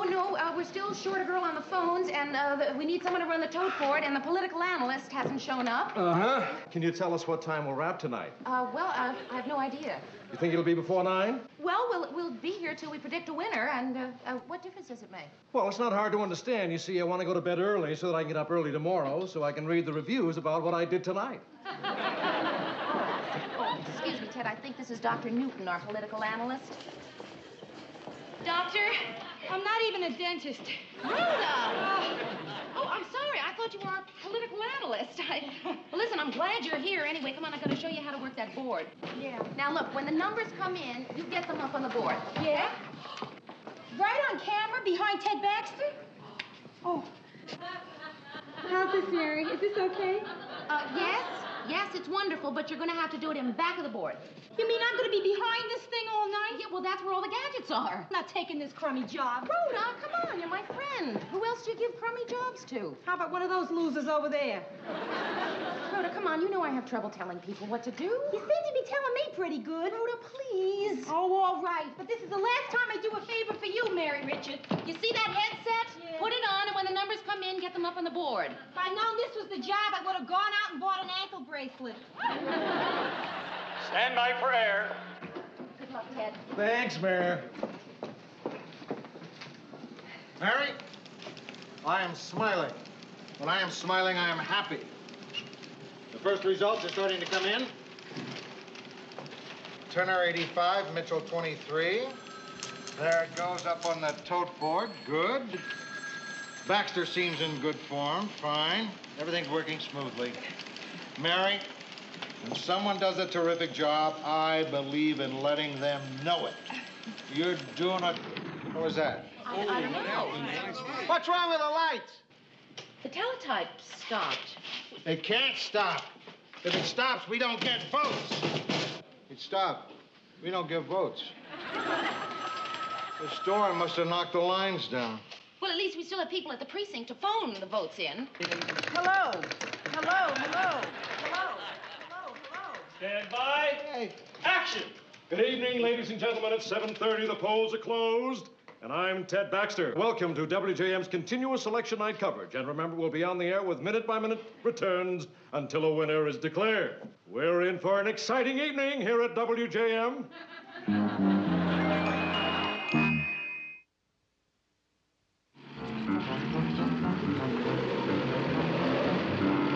Yes, ladies and gentlemen, for those of you that have tuned in late, we've been on the air for 2 hours now, and the up-to-the-hour totals.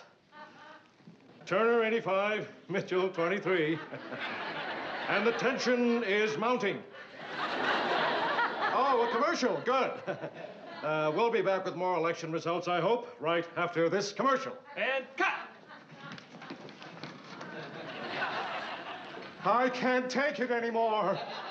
2 hours of 85-23, 85-23. I need new numbers. I can't ad-lib anymore. But, Ted, your ad-libbing is great. Really? Really?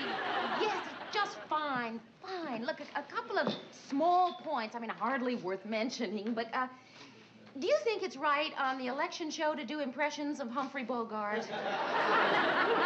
That's all you know. I was doing Jimmy Cagney. I'm not going back out there alone. Has the political analyst arrived yet? No. I'm going back out there alone. I'll never make it. Look, Ted, I'm positive the phone lines are going to be repaired soon. In the meantime, we're all counting on you to pull us through. 30 seconds. Stand by. Ted, you're going to be just fine. Mary, why do we have to go back on the air? Why don't we rerun last year's elections? At least last year's elections, the numbers changed. Not like Turner 85, Mitchell 23. Turner 108, Mitchell 61? Like that. Turner 112, Mitchell 74. The board's working. Don't stop me now. I'm rolling. Turner 136, Mitchell 114. Hold it. Just Rhoda, you're leaning on the switch. Hi, Mary. Nice guy. He's the floor manager, whatever that is. Rhoda, do you have to do that at a time like this? Do you know what it's like all alone behind that board? It was Turner 85. Mitchell 23, I know. Rhoda, please, get back there. Okay. Ted, I'm sorry. Rhoda made a mistake. These are the wrong numbers. Stand by, everybody. No, what's wrong is I'm standing on this mark, and that man is going to throw his finger at me, and I'm going to have to say, welcome back to election headquarters. It's still Turner 85, Mitchell 23.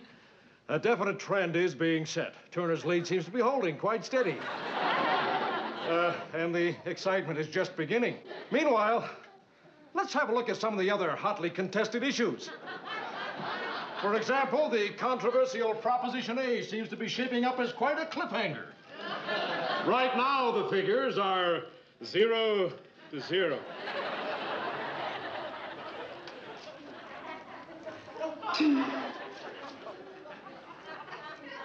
Have you ever wondered what the letters WJM stood for? Well, I certainly have. And so, in 1951, WJM was granted a license by the FCC. Have you ever wondered what the letters FCC stand for? That man is dying out there. He's read everything in the studio, including his driver's license. What we need are votes to talk about. What's happening with the phone company? Well, I sent a man over there. And? He's missing. So I sent another man to look for the first man. Don't tell me. Yes, I'd like to send another man, but it's getting harder and harder to find volunteers. Maybe we ought to send Baxter. No. With our luck, he'd be the only one to make it back. Mr. Grant, why don't we just rerun an old movie or something until everything gets fixed? That's a good question. For someone who doesn't know anything about this business. We sold our election night coverage to sponsors. They don't have to pay us unless we give them election night coverage. So, unless there's a movie called Election Night Coverage... Lou, Ted ran out of things to say. What? Yeah, he ran out of things to say 3 hours ago. This time it's different. What? Turn on the sound, Mary. The sound is on.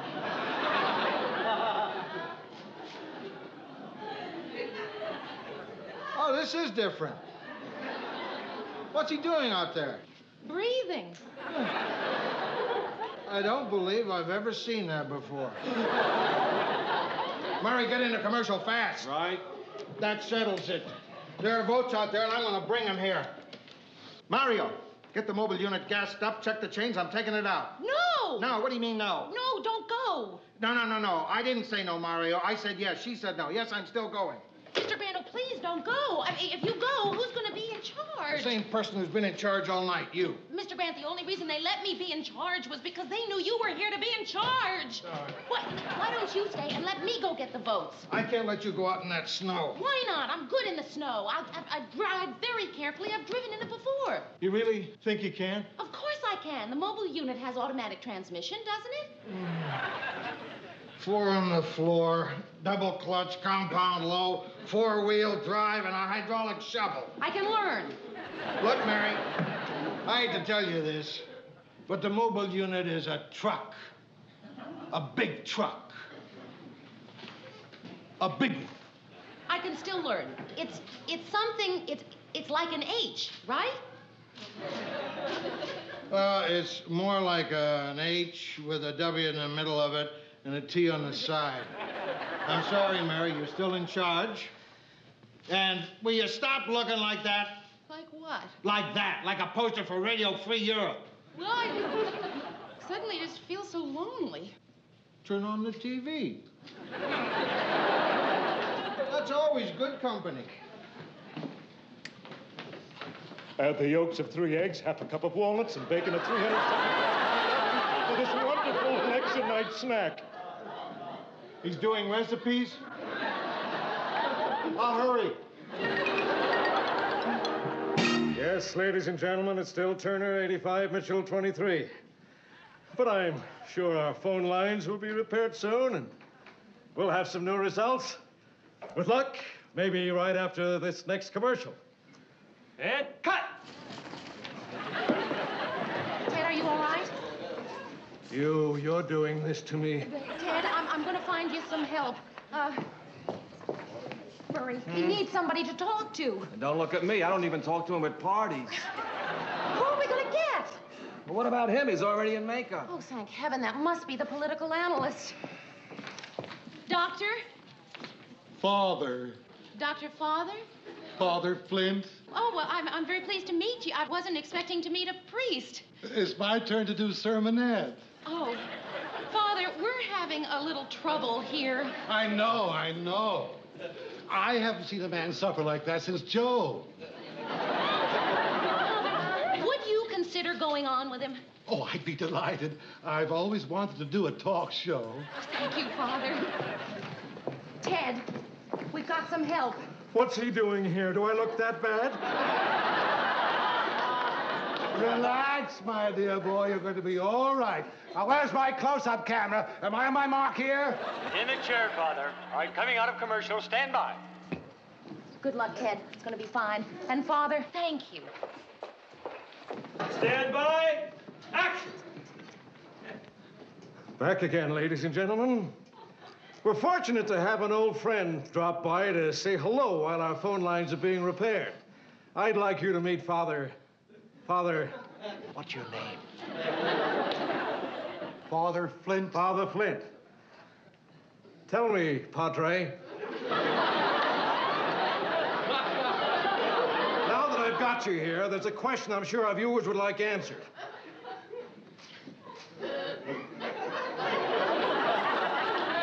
How long have you been interested in religion?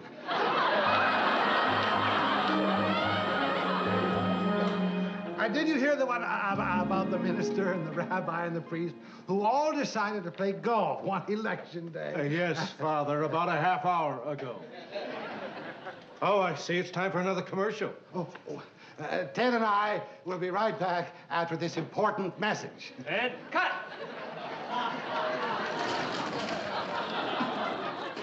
It's going just fine, Ted. Really fine.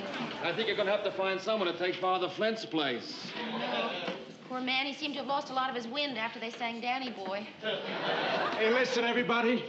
Channel 3 just predicted Turner a winner and signed off. All we have to do is declare Turner a winner. We can all go home. Hold it, just a minute. What was that? That was, hold it, just a minute. We can't go on with that information. It's not official. It's official enough for me. But, Murray, no, we have an obligation to those people out there. Mary, all those people out there are sleeping. I feel no obligation to sleeping people. Well, I'm sure at least Turner and Mitchell aren't sleeping. It wouldn't be right. It would be dishonest. Oh, is she? Anyway, Rhoda, I feel very strongly about this. It would be wrong. It wouldn't be so bad. Hey, what more do you need? We're coming out of commercials. Stand by. I am going to declare a winner now. No, Ted, look, I know you're dead tired and you want to go home, and we all want to go home, but I just cannot let you make this announcement. I'm going to declare a winner now. Ted, if you declare a winner now, you're fired. Stand by, everybody.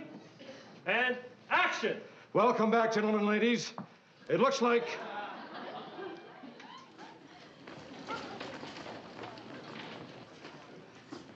Turner 85, Mitchell 23. And we'll stay right here until we get all the facts to declare a winner. Oh, I see Gordy the weatherman just stopped in to say hello. He's going to tell us all about what makes it snow right after this commercial. And cut! Congratulations, kid. How'd you do it? I don't know. I just opened my mouth and you're fired. Just came out. I guess I'm not so bad at being in charge after all. Say, Rhoda, aren't you supposed to be back of that board right now? I don't feel like it. Tom, I wonder, could I talk to you about... Later, honey, I'm busy. But I'm supposed to be in charge.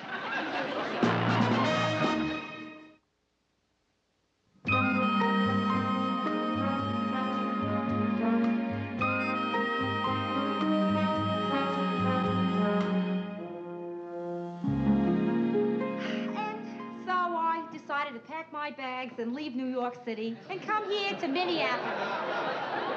People ask me, why Minneapolis? And I replied, why not? Oh, I see it's time for a commercial. Ted and I will be right back after this brief message. And cut!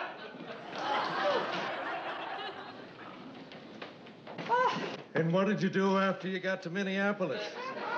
Ted, we're off the air. Oh, are we? Yeah. Would you lead me to the water? I think I'm thirsty. Of course. Steady now. Come on. Hi. Hey, what's going on here? Say, aren't you, are you, Chuckles the Clown? No, I'm Walter Cronkite. How did you get through the snowstorm? I took the bus. It quit snowing about an hour ago. Listen, I don't know. How come you're still on the air? I have to go on in about a half an hour, you know. Well, we're waiting for the election returns. Election? Haven't you heard? We haven't heard anything. Oh, for crying out. Mitchell wins it. Turner concedes. Turner, you... Mitchell won it, not Turner. Mm-hmm. Chuckles, listen, Ted is not really in any condition to go on. Would you go on and announce the winner so that we can all go home? Chucka-lucka, bucky-wuck, would I ever? Just point Mr. Camera at me. Coming out of commercial.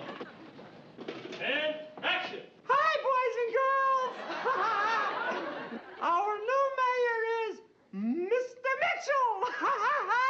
So let's all give him a really colossal Chuckles the Clown Club cheer. Chuck-a-luck, chuck-a-luck, chuck-a-luck, luck, luck, luck-a-chuck, luck-a-chuck, luck.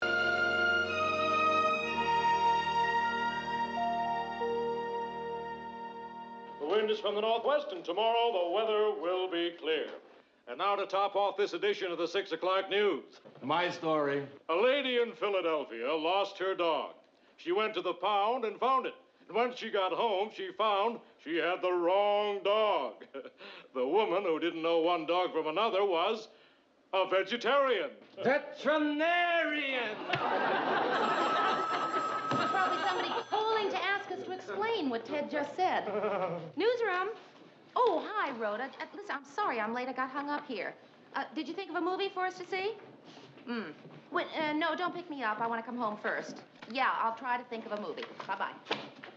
Go see the new John Wayne picture. Is it good? They're all good. I never miss a one. Why is that, Lou? Do you identify with John Wayne? That's it. Wayne gets teed off at somebody, he hits them or shoots them. I get teed off at somebody, all I can do is write a memo. Like this one! Say, Mary, you want to see a good movie? See Son of Flubber. You can't go wrong with a Disney movie. You know what my favorite Disney movie is? Snow White? Right. Hey, who can name all 7 dwarfs? I can. Lou, how about you? Murr, how about you? Lou, you want to grab a hamburger? No, I don't eat meat. I'm a veterinarian.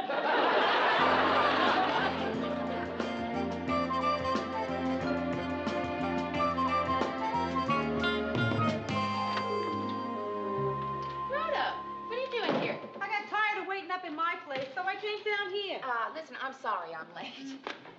Oh, what's the matter with your leg? This is the lotus position, a yoga exercise. It helps the person achieve an inner peace. It'll just take me a minute to change. Rhoda, listen, aren't both legs supposed to be up when you're in the lotus position? Only fanatics use both legs.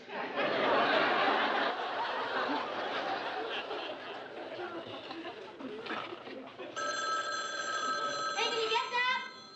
Oh, sure.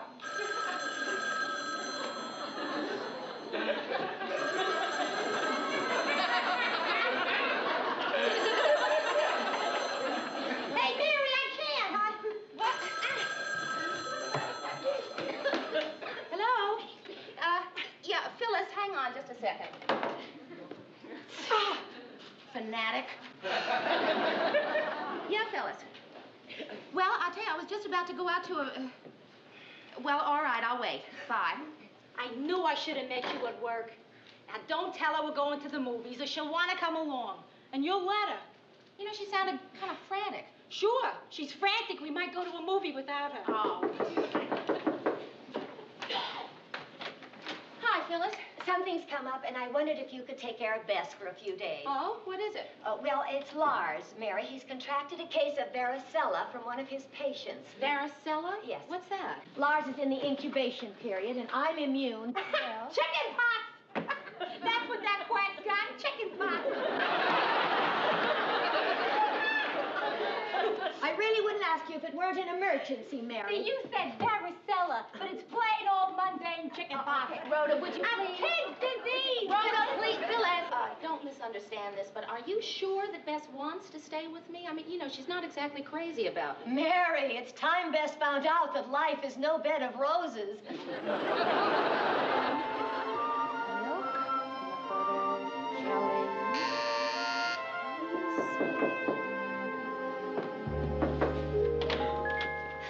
Bess will be up in a second. These are the books. The books? Yeah, on creative child rearing. I know some people find it amusing that I insist on raising Bess from these, but the men and women who wrote them are experts, and the people who laugh aren't. Besides, Bess thinks these books show a lot of insight. Bess has read these? Yes, why, does that surprise you? Well, yeah. I mean, she's just a little girl. Wrong. She's just a little girl. Chapter 6. The adult who says of a child she's just a little girl is clearly showing her ignorance. Well, what do I know? Now, she's going to be here in a second, so I think I ought to prepare you for something. Oh, what? Well, it's just something she does when she's angry. I just ignore it. I wish you would, too. Well, what? Oh, Mother's coming, No, Bess. no, Mother is not coming until Mary finds out what it is that Bess does. She wears my wig and makeup.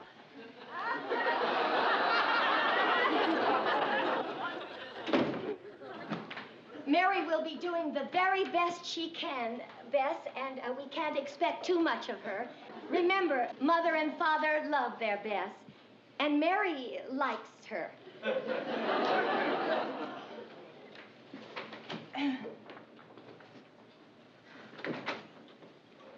Well, here we are.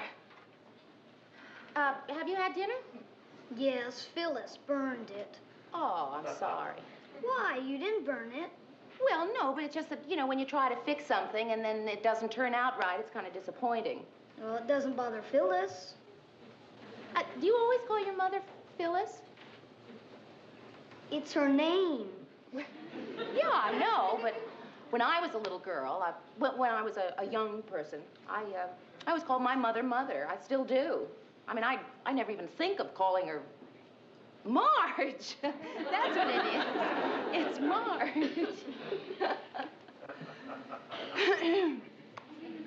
Did Phyllis show you these books?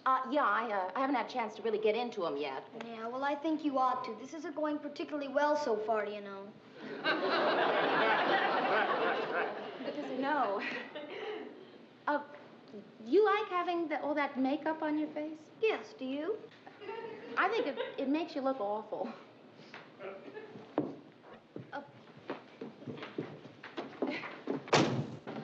Bess? Bess, what are you doing? Mary? Bess forgot this. She likes her milk in it. Oh. How's everything going so far? Don't answer. I know everything's going great. Where is she? Well, she's, Locked herself in the bathroom, huh? Well, yes. You said something without looking it up in the book first. Is that right? Well, yes. What did you say? Well, I told her I thought the makeup looked awful. And now you're trying to get her out of there. Yes, is that I am. Phyllis, could you help me, please? Of course I'm going to help you. Good. Here, Chapter 8, Right of Privacy.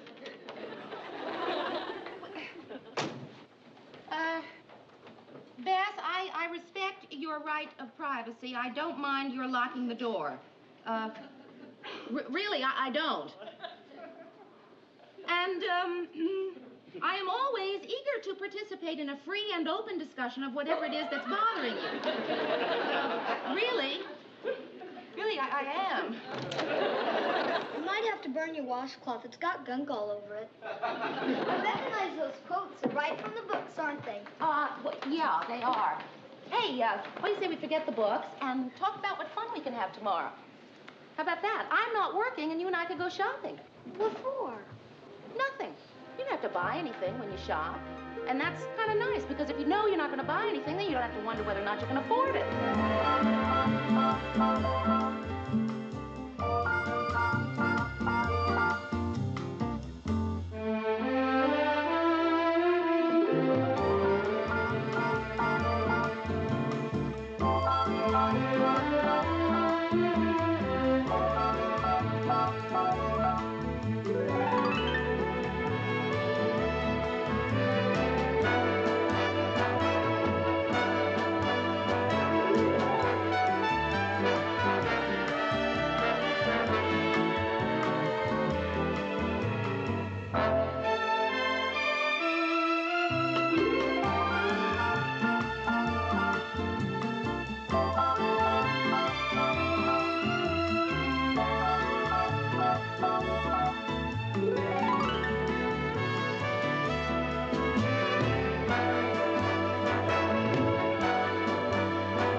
What can I do for you now, Aunt Mary?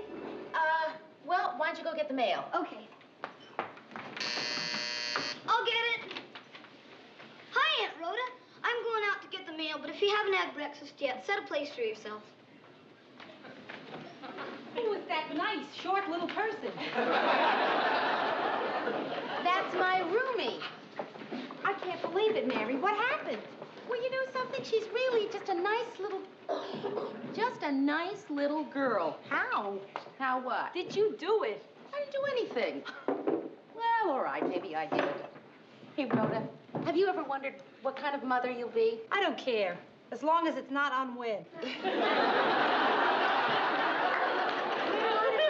I've always wondered, and you know what? I think I'm going to be fantastic. Pearl, don't you think? I think you threatened her life. Oh. Morning, all. Hi. Everything is beautiful. Guess what? Lars was in error when he thought he had varicella. Chicken pox. All he has is Rusta versiloba. Translation, please. Poison oak. Hi, Phyllis. Oh, get your things, dear. Mother's here to take you home. I don't want to go home. What? I don't want to go home. Oh, Phyllis, she doesn't mean that. As soon as you get her home, she's going to be... Oh, no. I wouldn't force her, Mary. We encourage her independence. If this is where she wants to be, this is where you want to be, is it, Bess? But Phyllis... No, Mary, you don't understand. If Bess wants this, this is what you want, Bess. Well, it's obviously her wish to stay here, so is it your wish, Bess? Then this is where she'll stay.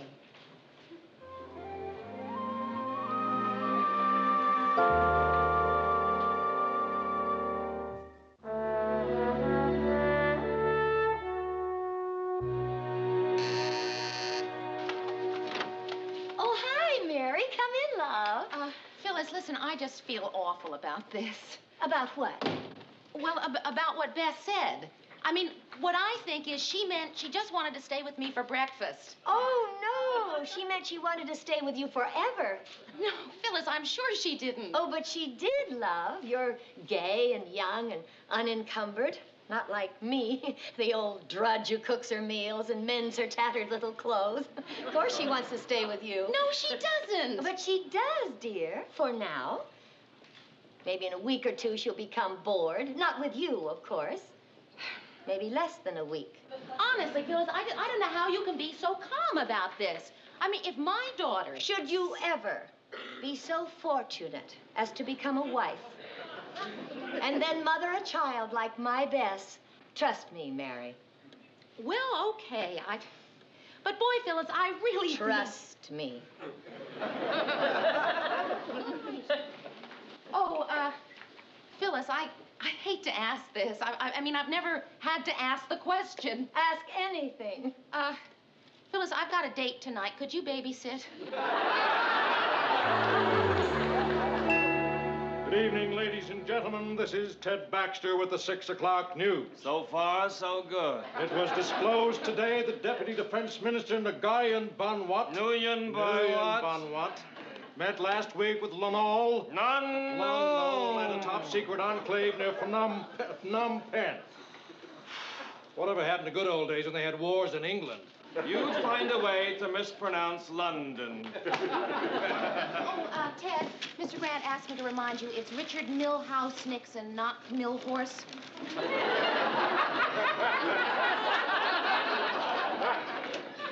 Hi. Yes, hi. What are you doing here? Well, I thought I'd meet you and go home with you. Well, okay, darling, but I tell you, it's a very busy time, so you just sit over here and stay put, huh? Okay. Ted, this is Bess. Hi, Bess. Hi. You're the anchor man, aren't you? Nice child. Mary, we got film on the Florida bank robbery. Put another lead on an idiot card for Ted. They're called cue cards, Lou.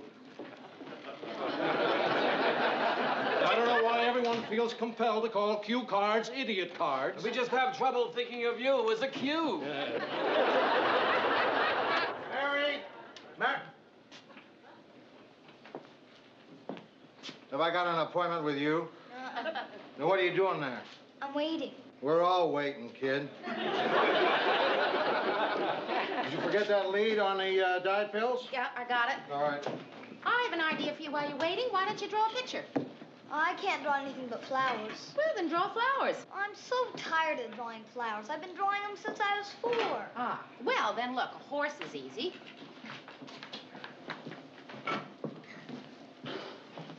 Say, Mary, that's a nice horsey. Thank you, Ted. Mary, where are the idiot cards? Cue cards, Lou, please. Cue cards. Excuse me, Ted. Mary, would you please give those cue cards to this idiot? What's that? A horsey.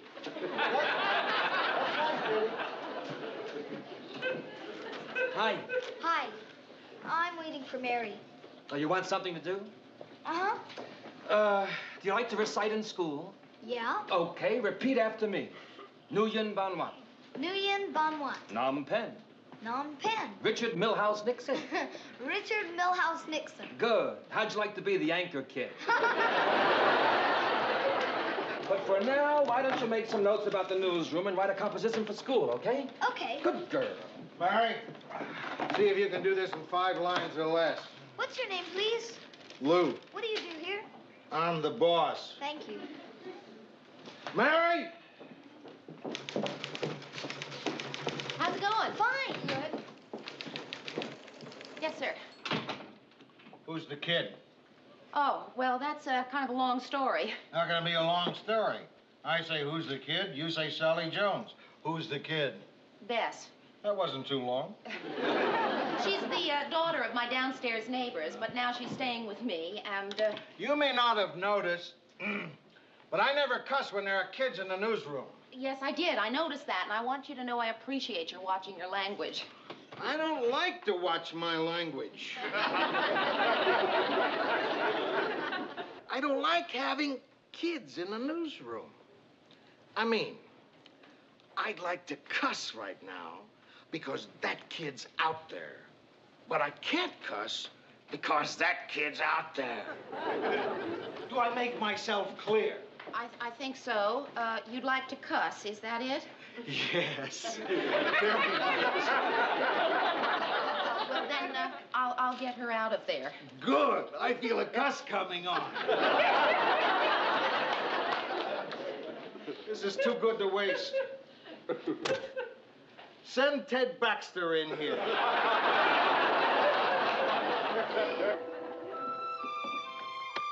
Boy, I really like where you work, Mary. It sure is a lot of fun. What do we do tonight? Well, we could talk about what we're going to have for dinner. But what about TV dinners? We don't have any. But I could go out and get some, and that'll give you some time to figure out whatever's got you so uptight. That's a good idea. Okay. I'll walk slow. Bye. Okay, and charge it to my account. Okay. Hi, Aunt Rhoda. Hi, kid. Hey, Mary, I know you still have this thing to straighten out with Phyllis, but I've got a problem, and it's sort of pressing. I need $40 to pay a fine, or I'll get arrested. A traffic fine? No, I fed a buffalo. Yeah, sure you did, Rhoda. Really? It was such a nice day. I went to the zoo on my lunch hour. Anyway, you know I've always been a sucker for buffaloes. You know those signs that say, don't feed the buffalo? Well, I fed the buffalo. And they really fine you for that, if they catch you. Rhoda, what did you feed him? Low-fat prune yogurt. Mary, that buffalo's gonna have some nice figure. Yeah. Can you spare the 40? Yeah, I think I can. What's happening with that dizzy Phyllis? Nothing. Oh, She's still trying to act as though nothing was wrong. And I just don't know how to get through to her. I'm gonna have to, though, aren't I? yeah. It's either that or start saving up to put the kid through college. In addition to paying for my buffalo. Ah, right, yes, I'll write you a check. I couldn't look at you, knowing how you feel, and take money from you. I'll pick it up later.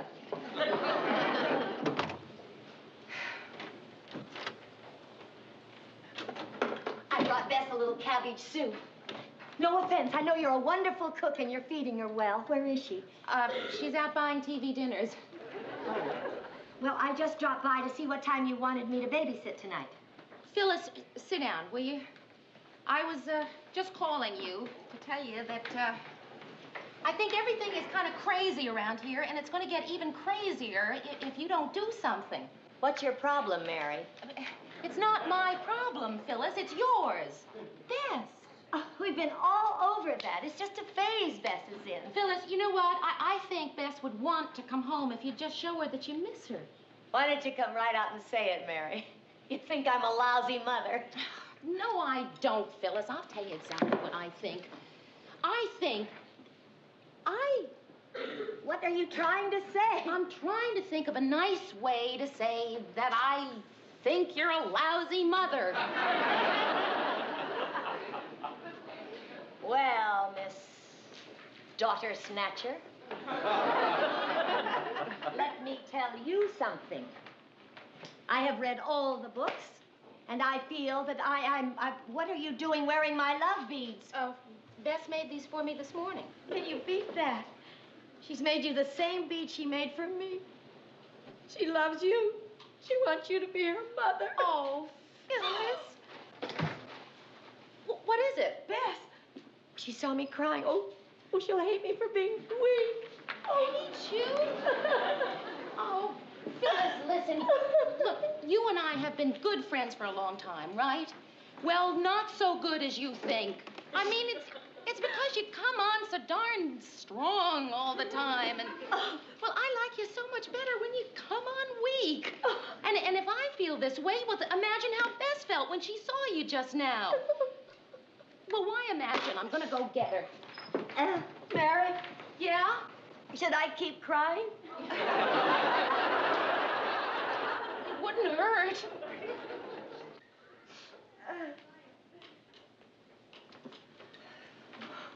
Phyllis, do you know where Mary left a check for me? I got fined for feeding a buffalo. There's no need to get that upset. It's all taken care of. You're an incredibly sympathetic person. Do you know that? My goodness. Hey, I better get out of here. I think I'm depressing you. If the zoo was half as sympathetic as you are, I wouldn't need the $40. Mary, whatever you do, don't mention the buffalo. Phyllis, Bess went home. Home? Home. I just talked to her, and you know what she said? Well, it was just so touching. She looked up at me, and she said, uh-huh. She said, uh-huh. I don't know what that means, Mary. Oh, well, you had to be there. She said, uh-huh, after I said, Bess, are you here because you know your mother needs you? And she said, uh-huh. Uh-huh. Oh, Mary, this isn't much, but thank you.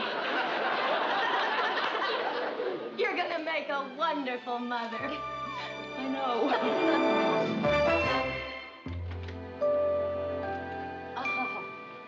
Oh, isn't this silence lovely? Hey, Mary, I love movies, but not the kiddie show at 10 a.m. on a Saturday. Yeah, but Bess wanted to treat us, so how could we refuse? Yeah. Anyway, it was so nice seeing Phyllis and Bess laughing together. I see what you're getting at. Phyllis and Bess laughing together.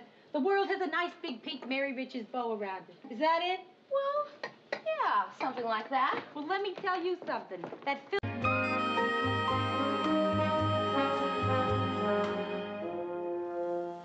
No, Phyllis, I can talk. It's been really quiet around here today. Mary, get a camera crew downtown right away. Just this minute, Phyllis, I'll call you back. Mr. Grant, we don't have a camera crew available. There's one covering the riot at the prison, and I can't locate the other one. The biggest story of the week breaks, and we're doing a prison riot? What's the story? There's a major traffic jam. A major traffic... Mr. Grant, why is the traffic jam more important than the prison riot? You are so lucky. I am going to tell you everything I know about news. It's worth taking notes. Oh. Don't take notes. Why is a traffic jam more important than a prison riot? How many people would you say are in a prison riot? Offhand? How many? 50. How many in a traffic jam? Oh, I see. No, you don't. A lot of those people in that traffic jam are going to go home and watch the news, right? Right. Those guys in the prison riot aren't going to be watching the news. They're going to be over the wall or in solitary. Did you learn something? I'll find that other crew.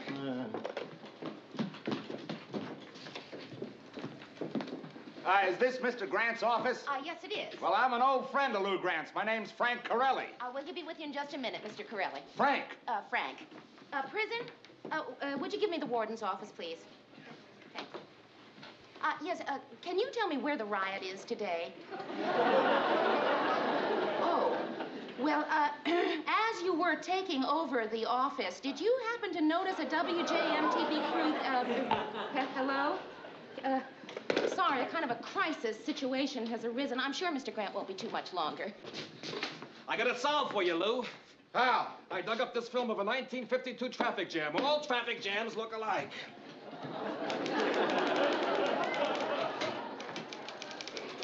That solution could cost us our license, Murray. We can't pull off a 1952 traffic jam as the one we're having today. The FCC takes a very dim view of that. Read my lead. Today's traffic tie-up was the worst since 1952. Which, you'll all remember, looked like this. Murray, I love you. Get it to Ted. Mr. Grant, Mr. Corelli is here to see you. Frank! How goes it? Long time no see. Yeah, I didn't know you'd recognize me after all these years. Are you kidding? Oh, hey, everybody, I want you to come over and say hello to Frank Borelli. Corelli. Frank's one of the greatest guards that ever played pro ball. Thanks, but I was only second string. Hey, listen, I'd like to stay around and chew the fat with you, but you caught me at a very bad time. Why don't you tell the guys what it felt like to play on a championship team? Go on! Well, I really don't know. You see, they won the championship the year after I retired. I guess it felt great. Well, what are you doing now, Frank? I'm in insurance. I gotta fill my stapler. It's been great meeting you, Frank. Guess it's just been one of those days. Yeah, I guess so. Hey, I don't suppose you'd be interested in buying some insurance? Well, I don't think so, no. Of course, you know, we could talk about it sometime. Yeah, when? When? How about tomorrow night? Tomorrow. What's your address? 119 North... I don't have a pencil. Oh, 119 North Weatherly. North Weatherly. Right. Great. I shall see you tomorrow at 8. At 8. Right.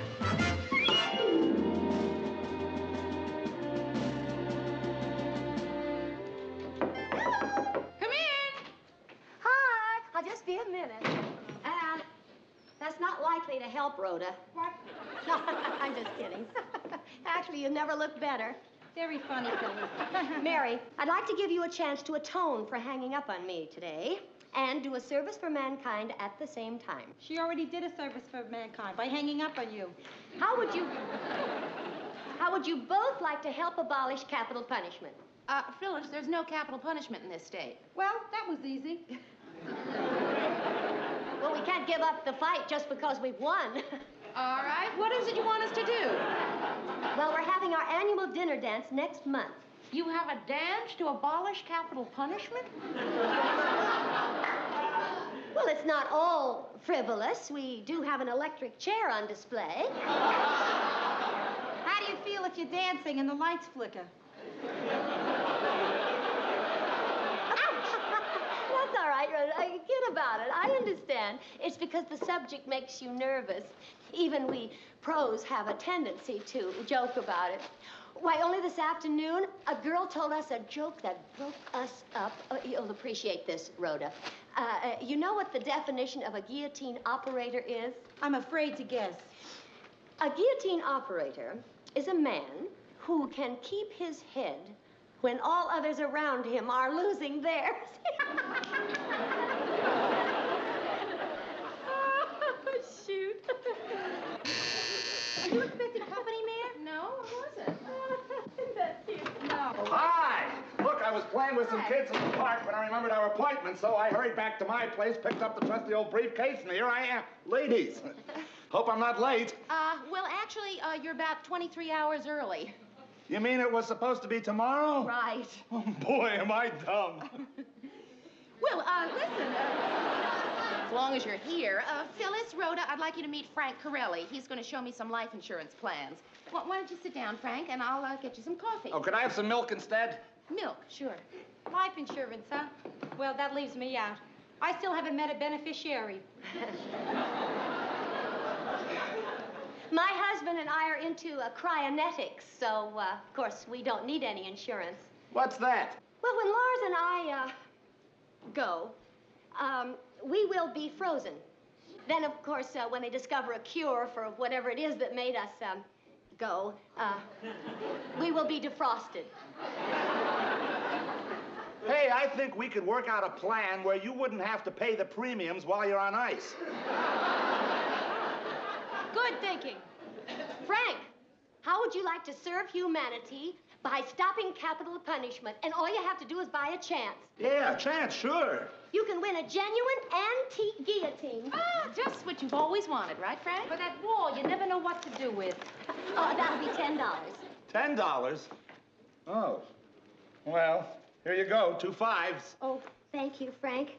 Oh, I must run, Mary. Here, pin this on his snowsuit. It shows he gave. It looks like a little man with a noose around his neck. It is. When you move it, his little tongue and eyes pop out. I gotta go. Don't rise. Let me give you some advice, Frank. Don't wear that if you want to sell much life insurance. Thanks for the hair set, Mary. You're welcome. Well, I'd better show you one of our whole life plans, huh? Oh, is this a picture of you, Frank? Huh? Oh, gee, I must have grabbed that by mistake. Yeah, you see, that's sort of my, my scrapbook. You know, one thing's for sure, you're never going to get a hernia lifting my scrapbook. You know, that's one of our old locker room jokes. Oh. No offense meant, ma'am. You know, there's nothing quite like an old locker room. Gee, this is a nice picture of you. Thanks, that's my bubblegum card. Hey, I don't think I've ever met anyone who was on a bubblegum card before. Yeah, there's some information about me on the back. Look at all the places you played. Los Angeles, Dallas, Minnesota. Mm-hmm. You know, if I'd been on the first string of the Vikings, I could have owned a restaurant when I retired. Is that what you really wanted to do? Well, it sure beats hustling insurance. Yeah, owning a restaurant's a good career. Or Colts 21, Lions 14, San Francisco 0, Chicago 22. How was I? I don't know. It depends on what you were doing. Sportcasting. I'll be honest with you, Mary. That's what I really wanted to talk to Lou Grant about. I heard that there was a job for a sportscaster that was opening. Yeah, I think there is.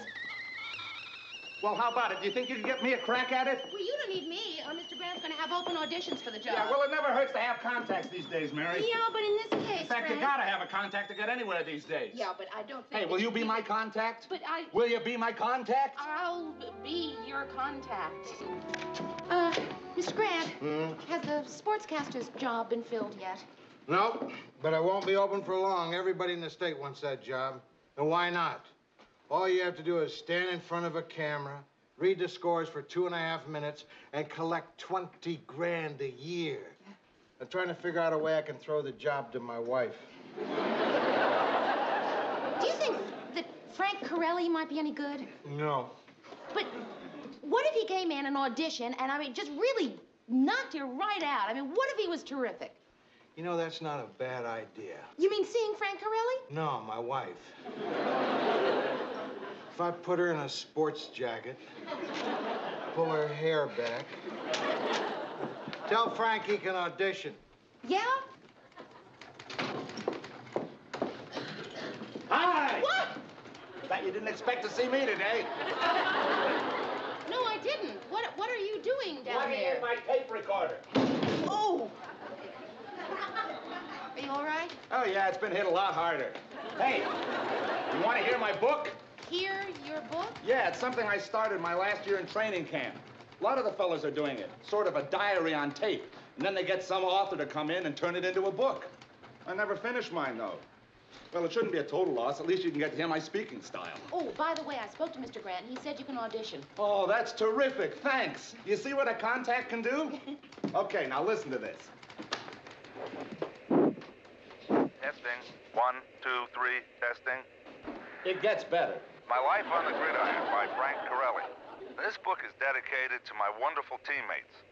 The 65 Rams, the 66 Cowboys, and the 67 Vikings. Very interesting, Frank. Wait a minute, I'm just rolling now. Listen. Page 1, July 20th. First day of training today. We did a lot of exercises and ran up and down the field. I must be getting old. We got a saying on the locker room wall. Out of shape, out of breath, out of the championship. July 21st. Head coach Lucas yelled at me today, especially when my man got by me a couple of times. He's a rookie, but pretty quick. The defense keeps blitzing, and I'm really beat. Well, it's lights out. What does blitzing mean? I don't know. Sounds terrible, though, doesn't it? Come on, you must know, Mary. Look, I like you anyway, but you're definitely the type that was a cheerleader in high school. I was not a cheerleader. No kidding. I was a pom-pom girl. I was on the drum and bugle corps. August 6th, 13th day of training. Billy Jackson, our halfback, made $8,000 today for endorsing a hair cream. They could have got me for a couple of $100. I guess nobody cares what hair cream I use. I usually buy the one that's on sale. Mary, I don't know a thing about sportscasting, but I'm an expert on bad. Accept it. You can't do anything for this guy. Listen, thanks for dinner. I'll see you tomorrow. September 9th, 37th day of training. Head coach Lucas screamed in my ear today like a maniac. Called me a lazy old man.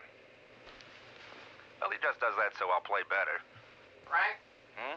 Coach wants to see you. You want to bring your playbook? My playbook? Mary, I know what you're thinking, but you can't help everybody. Well, I turned in my playbook. This time they couldn't even trade me. I'm off the team. I got cut. Oh, what am I feeling bad about? It's time I got into something else. And there's probably plenty of other things I can do. Plenty of other things. I just don't know what they are yet, that's all. Mary, why aren't you helping this man?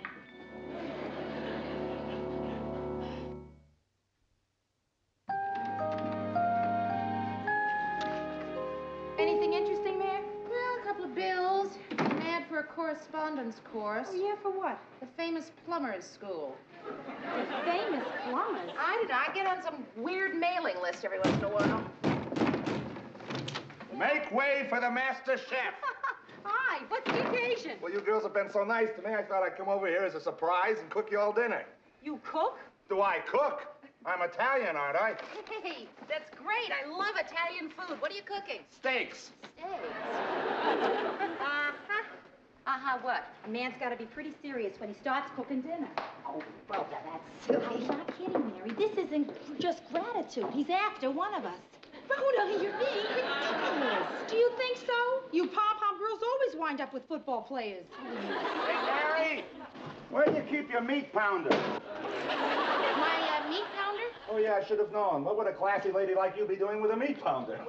Where are you going? Upstairs to get my meat pounder. Can I help?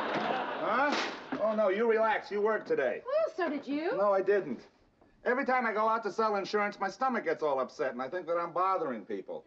You know, that's why a sportscasting career would be a very good thing. Besides, I get to hang around you all day. Frank? Uh-huh. You and I are buddies, right? Right. I mean, good friends? Right. Well, I just wanted to know. Oh, I see what you're getting at. The male animal has certain needs, right? No. Well, no offense, but you're a little bit too skinny for me. I Yeah, I mean, I like big broads, you know? Zaftig. So, don't sweat it. Okay, I won't sweat it. Here's our passport to good eating. Whoop. This is Frank Corelli with the sports.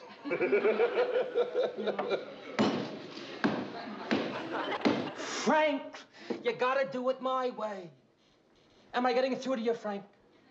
Frank, I want to help you, so I have to know if I'm getting through to you. Am I getting through to you, Frank? Only one more to go before your audition. Mary, I can't do a thing with this man. He won't listen to me. How can I help but listen to you the way you're screaming? I'm only screaming at you because I want to help you. Well, stop screaming if you want to help All me. right, now both of you, please stop this. What seems to be the problem here? Well, I wrote that special copy for him like you asked, but he insists on reading his copy. Go ahead, read your copy. Let Mary judge. She'll say it's rotten, then I can help you, because I want to help you, Frank. Good evening, Frank Corelli here with the world of sports. In the world of baseball today, it was Baltimore 7, New York 6, the White Sox 8, Oakland 0. Cincinnati and Philadelphia rained out. I thought that rained out added a real nice touch of realism. You see what I mean? Listen, Frank, maybe if you tried, smiling. On the other hand, maybe serious is better. Well, better get in there. Are you all right? Yeah, I'm just psyching myself up like I used to before every game. He's gonna bite a cameraman.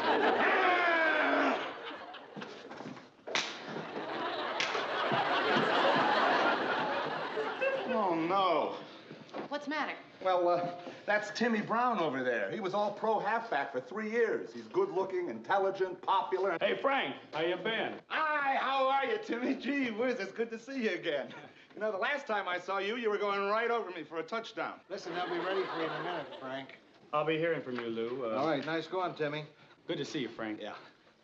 Listen, I want to warn you about something. It'll be luckier for you if you don't get this job. This is not such a hot place to work, right? I'll say. Did I get through to you, Frank? Oh, no. Go in and get set up for your audition. And stick around afterwards. We can talk about some insurance.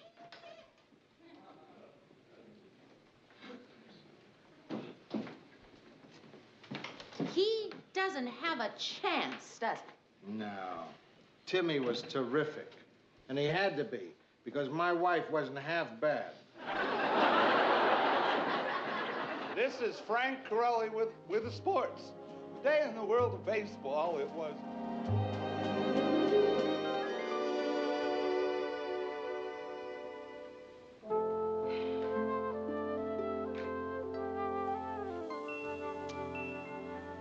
I blew it. Look, you girls have been a big help. Thanks a lot. Where are you going? I don't know. I think I'll go take a long walk. Frank, it's 10 degrees below zero out there. I think I'll take a short walk. I think you should just come right back and sit down and we'll just all talk, okay?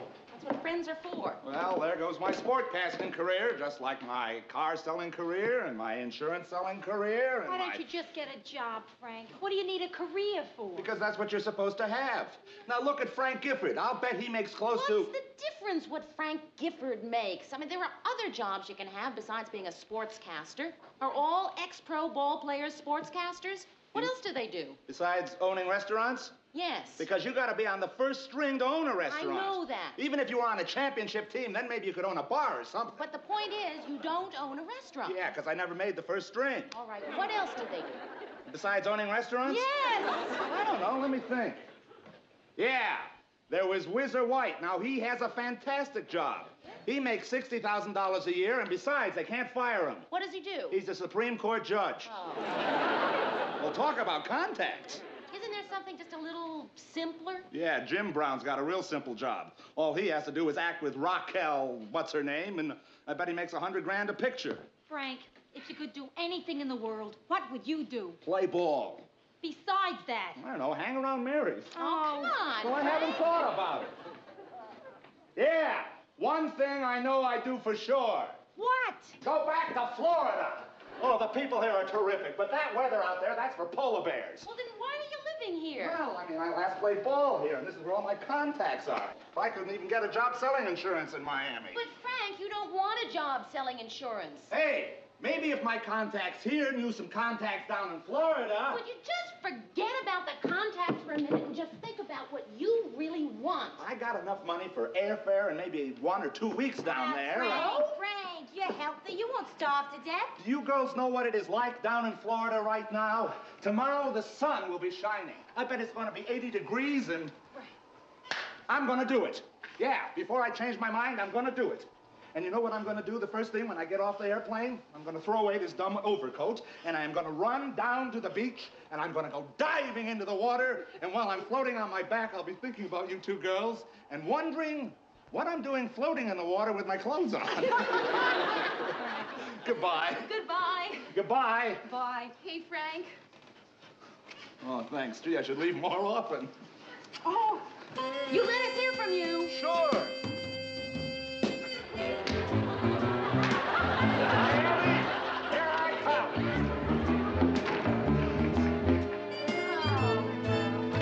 Hey, if things go wrong, can I come back here and hang around? No, you cannot.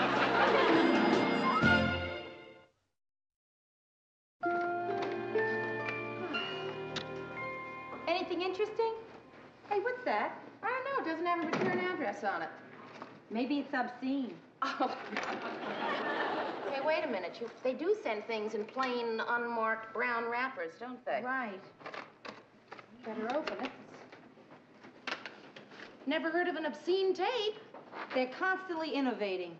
Okay, let's play it. Let's see what we got here. Mary, maybe it's a collection of the all-time great obscene phone calls.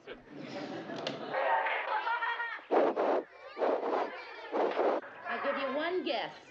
Hi, Mary. And you too, Rhoda. This is Frank Corelli with the sports. I'm just kidding. Look, I'm sorry I took so long to write, but you know how it is. I'm talking to you from sunny Florida. For a while, I looked like nobody wanted an ex-guard down here. Frank, can you fix this? Oh, sure, kid. You just gotta bend it. There you go. Thanks. I even thought about coming back to Minneapolis, but I didn't even have the fare. Frank, come on, the game's starting. Okay, throw the ball around, warm up. So I saw this job advertised for a playground director. And I work in a real pretty park all day, and the kids around here think I'm some kind of a hero because I played pro ball. So I try and teach them how to play, but not guard, quarterback, or running back, or... Okay, be right back. Mary! Yes, Mr. Grant? Where are you going? Well, it's 7:30. The show's been over for a half hour. I don't have anything to do, so I thought I'd go home in a little while. Fill out that form and send them in tonight. For the Emmys? Nah. The television editors, every single year since last year, give out something called the Teddy. Television editors? Teddy? Cute, right? Yeah. So fill out the best available candidates we have in each news category. Yeah, but by tonight, a person I know over at WCCO had to do this. It took her days. That's because WCCO has a lot of good things to choose between. In case you haven't noticed, we don't have that kind of problem. That should take about 3 minutes. Yes, sir. Yeah? Yeah, she's here, but she can't come to the phone. Why can't I come to the phone? Because she's in conference. Yeah, okay. Am I too busy to ask who that was? That was your good friend, Rhoda. She said it wasn't important, but to call the second you get home because it's important. You understand that? Yeah, not that important. Come on, Mayor, I'll give you a lift. Oh, thanks, Mary, but I gotta stay and fill in these forms for the Teddy Awards. The Teddies? Don't tell me it's been a year already. Well, I'll help you. Teddies? Did I hear someone mention the Teddies? Here comes Mr. Award Happy. Every year when they announce who won the Nobel Prize, he's disappointed. The best local news program. Isn't her loyalty touching? She's writing us in. Best male personality. Only one of those 3 words comes close to describing you. It isn't best, and it's certainly not personality. I don't have to sit here and take that. Ted, look. Best male personality, Ted Baxter. You won't be sorry. Best news writing. Which story of mine should we write in? How about that story you did about that large thingamajig that somebody found and he took it to the police? Or, no, he took it to his mother and then they did something with it. Yeah, who could forget that one? I think my reporting on the flood was better. Now, let's see if we're going to need a title, Mary. How about flood story? Flood? What flood? Think back. Remember the day you had to row to work? Oh, that flood. There it is. Best newscaster and Best TV personality. Well, I guess there's nothing left for me, so, good night, all. Night. You finished yet? Yes, just about. Well, good night, all. Good night, Ted. Mayor, best TV personality. Well, that about does it. How come you haven't filled in Best Public Affairs program? How about our Sunday news conference? Well, that's my show. So? You really think it's good enough to win an award? No, but I think it's the only one we got. Put it down. Mr. Grant, I feel silly. I mean, I just can't write in my own show. Okay, don't then. Would you do it for me?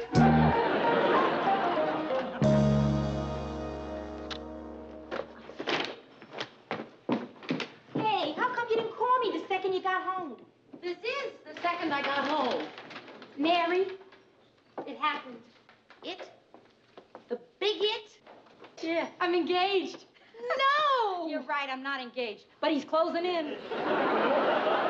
Who? His name is Bob Peterson, and we met in my speed reading class. Mary, he's perfect. Green eyes and 1,700 words a minute. It's for real. Oh, Rhoda! I love this. Good news and the girlfriend's hug. Hey, let me help you, Mary. Oh, when you're in love, you suddenly feel like doing mad things, like putting groceries away. You want to hear what he said? Yeah. I want you to know I'm getting serious about you, Rhoda. And they gave the Pulitzer Prize to Arthur Miller. Speaking of the Pulitzer Prize, I've got good news, too. My show got nominated. You're going to be home tonight? For the... yeah, I guess so. Good, because I want to get an outside opinion on Bob. If I was back in New York, I'd bring him home to my mother, which would be a major mistake. So, would you like to be my mother? Well, okay. But don't be too late. Perfect. Listen, I gotta go get ready. Okay.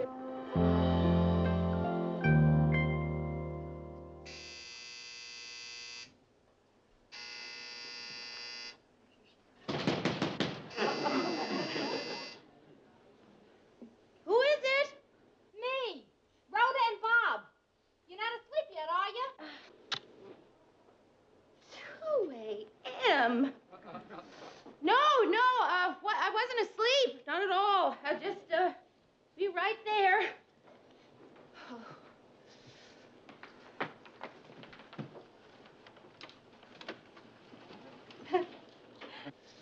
Hi there. Mary, this is Bob. B.O.B. Bob? Oh, Bob. Hi, Bob. Hi. Did we wake you up, did we? Eh. I told you 2 o'clock was too late. I mean, I think we better go. I really do. No, you didn't wake me up. I was just watching a book. Listen, please, do come in and here, let me take your coats. Oh, the reason the bed looks like this is, I didn't make it this morning. She's a messy housekeeper. Here, I'll do it. I'm very good at this. Thank you. No problem. There we go. Come on. Go.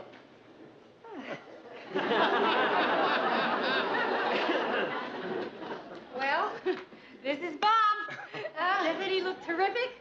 Yes, terrific. Just terrific. You both, you look terrific. Everyone here looks terrific except me. Well, listen, I mean, if you look this terrific in the middle of the night, I can imagine what you look like in the middle of the day. She looks great anytime. Night, day, morning. You should see me in the morning. Yeah. Good one, Rhoda. Tell him how yucky you look in the morning. How about this girl? I mean, is she like this all the time, is she? She gets even better. Oh, my, I've had such a nice day. Hey, how about you, Bob? Did you have a nice day? I had a terrific day. How about you, man?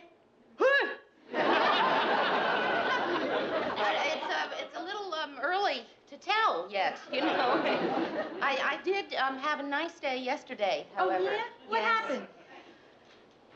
My show got nominated for Teddy. Oh, no kidding. That's Congratulations. terrific. That's Well, great. no, you know, it wasn't really nominated. It's just, it's been nominated to be nominated. You know? Oh.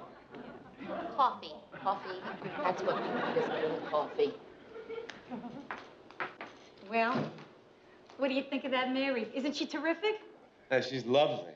Just lovely. Lovely. One's enough. Huh? Hey, listen, I'm gonna go find out how you're doing. Wait here. What do you think?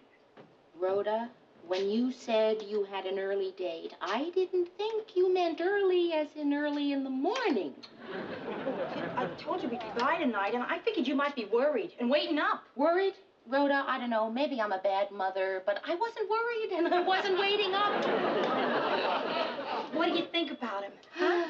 He's nice. Yeah. Really nice. Unusually nice. Unique in his niceness. Oh, Mary, do you really think so? Rhoda, I don't know, I just met him. He's nice.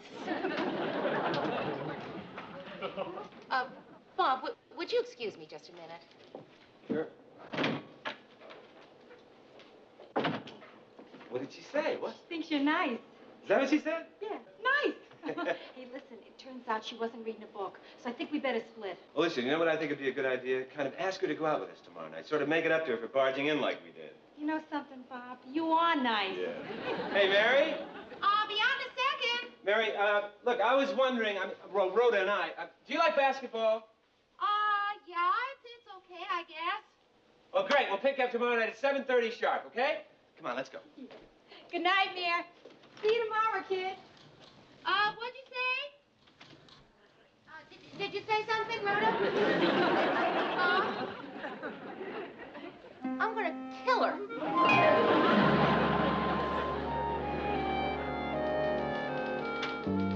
Well, I have no use for the nominating committee of the Teddy Awards. No use at all. Didn't any of us get nominated? All of you got nominated. What? You're kidding. We all got nominated. I hear the nominations are in. Yes, Ted, I got nominated. I mean, I didn't, but my show did. But that's Yes, like me Mary. getting nominated, isn't it? Get out of my way. Yes. Hey, Mary, congratulations. Oh, Murray, you too. That's terrific. I only had 3 nominations. Well, Ted, you were only up for 3. Oh, well, it's not so bad. Yeah. Should have been up for more, though, man. I know. Come on, let's go to lunch and congratulate each other. Oh, boy, Murray, I would love to. Would I love to? But I've got to have lunch with Rhoda and her boyfriend. We've been group dating for a couple of weeks now. Everything's done in groups lately. Yeah. Actually, we have pretty good times. Bob calls us the Three Musketeers. Da-da-da-dum, da-da. Well, he likes to do that. Da-da. He's really a lot of fun, only... Only what? Well, I don't know. Just that sometimes I get the feeling that he... Oh, it's nothing. Well, it's something. Sometimes I get the feeling that Bob's interested in me. Aha. Mayor, Yes, Ted? just occurred to me that I did do the weather forecast for 2 weeks when Gordy was sick. Uh-huh. I was just wondering... No, it wouldn't qualify you for best weatherman. So you really think he is, huh? Is what? Well, dating Rhoda to be with you. Oh, I didn't say that. I know. Hi, Mary. You ready for lunch, are you? Oh, hi, Bob. Bob Peterson, I'd like you to meet Murray Slaughter. Hi, Mary. Nice to meet you. Yeah. Where's Rhoda? Oh, one of her window displays is taking a little longer than she thought, so You mean she's not going to be having lunch with us? That's right. Looks like it'll be just us 2 musketeers. Dun, dun.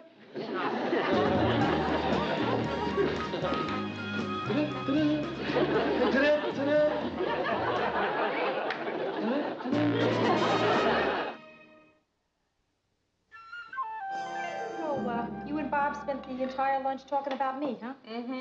Like, what about me? Why are you so hungry? You two did go to lunch, didn't you? Rhoda, that's being a little silly, and you know it. So you talked about Rhoda? Yeah. I told him that cute story about you when we took skiing lessons. Oh, yeah, the skiing story. Right. You were the cute one in the skiing story. Rhoda, you know, I think there's been a little too much group dating lately. And you'd like me to bow out, is that it? Oh, come on. I know. Don't listen to me, Mayor. I'm crazy. Let's just change the subject. Good, good. Hey, what's happening with that show of yours? Didn't I tell you? We got nominated. I mean, we made it into the finals for the Teddy Awards. Oh, wonderful. Yeah. Isn't that great? Yeah. Listen, they're giving out the awards at a luncheon on Saturday. I've got a couple of tickets. Why don't you go with me? Oh, I'd love to. Hello? Oh, hi, Bob. We were just talking about you. Hey, I bet I know why you called me. Because you called Rhoda first, and she wasn't at home, and so you figured that she was here, and you were right. She's sitting right here. Guess who it is? Bob. Right, and he wants to talk to you. Don't you, Bob? Right, here's Rhoda. Hello, Bob. Wasn't it lucky you caught me here? Listen, Bob, I think us three musketeers should have a meeting and discuss which musketeer you like best. That was sort of a short meeting, wasn't it? Oh, yeah. Great. We're still friends. You're the best friend I ever had. Goodbye, Bob. Rhoda? I don't want to talk about it. Look, it's forgotten. It's not important. I'd just like to finish my dinner. Thanks for dinner, Mary. Rhoda, wait a minute. You have got to stay and listen to me. Okay? What do you have to say? Nothing. Hey, Mary, come on. Don't make a big deal out of this, please. Rhoda, listen. Hey, Mary, you know that awards thing we're going to on Saturday? Yeah? I'm not going. Mary, what I mean to say is, right now I can think of better ways to spend Saturday than watching you win an award, you know? I'm not going to win. You're not? No, I'll probably lose. In that case, I'll go with you.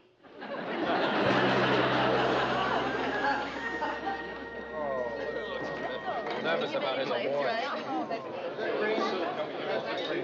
Hello, testing. 1, 2, 3, 4, 10. Sorry, folks, I just wanted your attention. Would you all please take your seats? We have to be moving right along now because the luncheon took a little longer than we anticipated, and there's another group using the room after us. Thank you. Do you think we'll win, Mayor? I think you'll win, Ted. Well, it would be appropriate, wouldn't it, for Teddy to win a Teddy? It would be more appropriate if they called this award a dummy. Mary, I'm nervous for you. These award things are murder. My wife loves them. When John Wayne got the Oscar, she cried. And that woman never shed a tear at our daughter's wedding. What are you up for? Second cousin. What? Oh, my name is Hartunian. I'm waiting here for the Armenian wedding that's coming in next.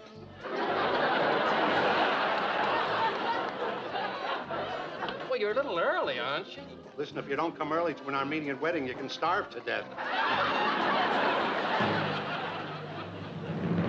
Welcome, ladies and gentlemen, to the second annual Television Editors Awards. And we'll be announcing the winners in just a moment. But first, let's honor our distinguished nominees. Would all the nominees please stand and accept our applause?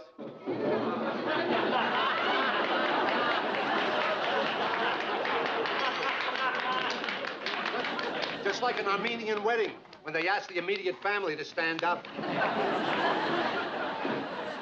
Does everyone have their acceptance speeches ready? Well, I think I'm going to just make up something on the spur of the moment, like, thank you. Isn't it funny how you keep hoping that you'll win even though you know you don't have a chance? Mary, you know what I said before? Forget it. I hope you win. Thank you. You just blew your acceptance speech. Ladies and gentlemen, since the other party is waiting out in the hall to set up, I'm afraid we'll have to dispense with the acceptance speeches. Yes, sir? Ted Baxter, WJM-TV. Since we don't have time for our acceptance speeches, and I wrote 3 of them, may we at least stand and be acknowledged by our peers when we receive our teddies? Well, of course you can. We weren't going to throw them at you. Who ever heard of awards without acceptance speeches? It's barbaric. And now our first first category is for the best male personality, and the nominees are Lyle Taggart, Jack Perry, Harry Bibbs, and Ted Baxter. And the winner is Jack Perry.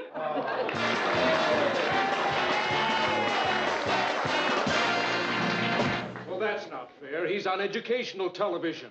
Who watches educational television? Mary, that's a great-looking statue. It'll look great in your apartment. Yeah, I guess it will.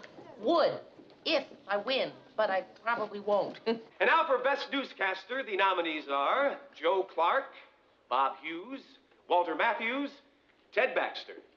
And the winner is Walter Matthews. Look at him. What's he standing up for? I guess he just wants to be acknowledged by his peers.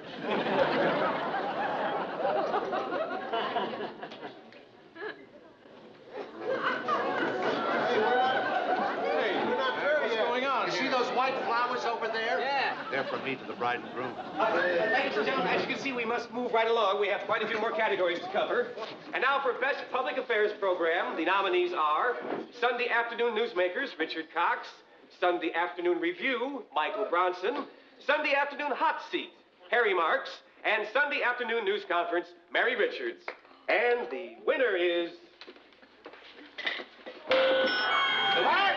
He said you. No, yeah. Did he? I'm sure he did. Didn't I won. I won. Go on, get it. Yeah, go get it. Go on. Did you hear? The winner is Michael Bronson.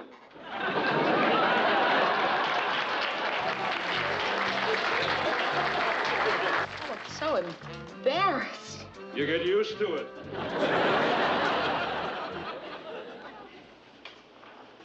Wasn't that the most boring thing you ever sat through in your whole life? Yeah, that Armenian wedding wasn't too hot either. Hey, aren't you going to come in? I think I'll just go upstairs. You know, Rhoda, I think we're not quite friends yet. What makes you think that? Because I can remember a time when you used to walk all the way into my apartment. Just that I'm bad at making people feel better, that's all. I don't feel that bad. Gee, that's surprising, Mayor. After you stood up in front of all those people, making a big fool of yourself like you did. Rhoda, I think we have a little problem between us. Oh, Mary, I told you. I haven't thought about Bob at all. It's over. No, we don't have a problem with Bob. No. Yeah. We have a problem because I'm not too crazy about the fact that you are so happy that I lost. You think I'm happy over you falling on your face like you did? Yeah, you see, that's just what I'm talking about. Ever since that phone call... Oh, now, wait a minute. Do you really think I sat there rooting for my best friend to lose? That I enjoyed it when you thought they called your name? When you said they called my name. Did I? Seriously, Mary, now I'm laughing about it. But back there, when that happened, you rushed up and then lost the award. It was the happiest moment of my life. So what are you smiling at me for? I'm a terrible person. Rhoda, you are not terrible, because I just discovered something so wonderful. Everybody is terrible. I gotta tell you something. I have a little confession to make. Yeah? I have always resented the fact that you make more money than I do, and I think my job is a lot more important than yours. No. Yes. Really? Now, do you see why I was... Now I got another one for you. What? I have always resented the fact that you have this marvelous apartment and don't know how to decorate it.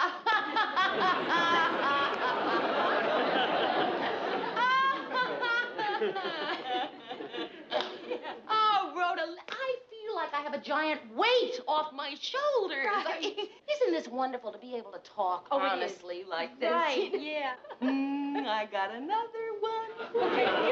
Shoot. When I found out that Bob liked me, the way I really felt was... I think we've had enough honest talking for tonight, don't you?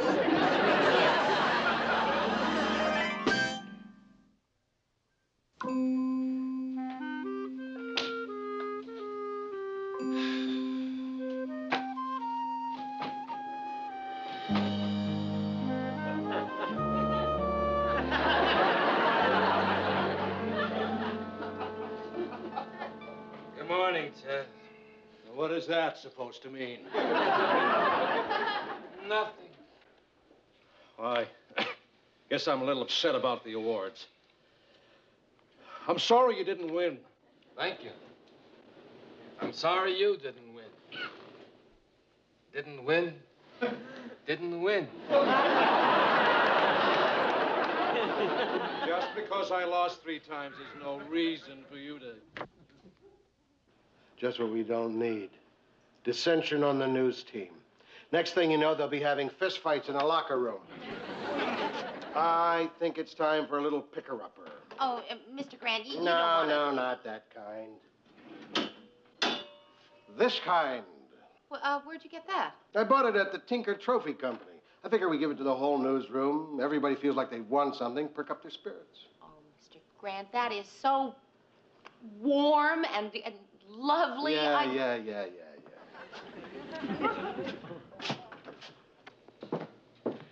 Okay, everybody. Take 10. I have something to say to you. The morale in this office is decidedly lousy. Okay, so you didn't win a Teddy, but you won the Tinker. What's the Tinker? Mary? Here it is. What's the Tinker? Who cares? শুনেন কালকের খেলায় আপনি হারবেন বাবা confidence দেখছো মেয়ে যদি না হারছেন তাহলে কিন্তু বললাম এটা দিয়ে আমি আমার হাতে আপনার নাম লিখুন মানে তো তখনই বুঝবেন যখন এটা দায় আপনার উপর পড়বো সমস্যা থেকে ওই দিনকার তোরে হাত খরচে লেগা 5,000 টাকা দিয়েছিলাম আবার টাকা কি গাছে ধরে আব্বাজান আপনি তো কত টাকাই কামান 5,000 টাকা দিলে আপনার কি হয় আমি আপনার একমাত্র আমার মাইয়া তো আমার পিছনে খরচ করবেন না কার পিছনে করবেন আমার একটা কুর্তি পছন্দ হয়েছে ওই কুর্তি আমি কিনতে চাই কুর্তি মূর্তি লেহেঙ্গা ওড়না এসব দিয়ে তো ঘর বইরে গেছে হাঁটুনের বি জায়গা নাই মন চায় তোর এগুলা নাইজেরিয়া বুলগেরিয়া আর উগান্ডায় পাঠাইয়া দে আচ্ছা এত কিছু কিনার দরকার নাকি কি করতেছেন আব্বা একটা শখ করছি শখের দাম লাখ টাকা শখ যদি না মিটে তাহলে এই জীবন রেখা লাভ কি আপনি যদি আমার টাকা না দিচ্ছেন তাহলে কিন্তু আমি কয়ে দিলাম ব্লেড দিয়ে হাত কেটে নাম লেখা ফেলাম আচ্ছা ব্লেড দিয়ে এই কুর্তির লেগে হাত কাটানোর দরকার নাই আমি বাইরে যাওয়ার সময় তোরে টাকা দিয়ে যাব থ্যাংক ইউ আব্বা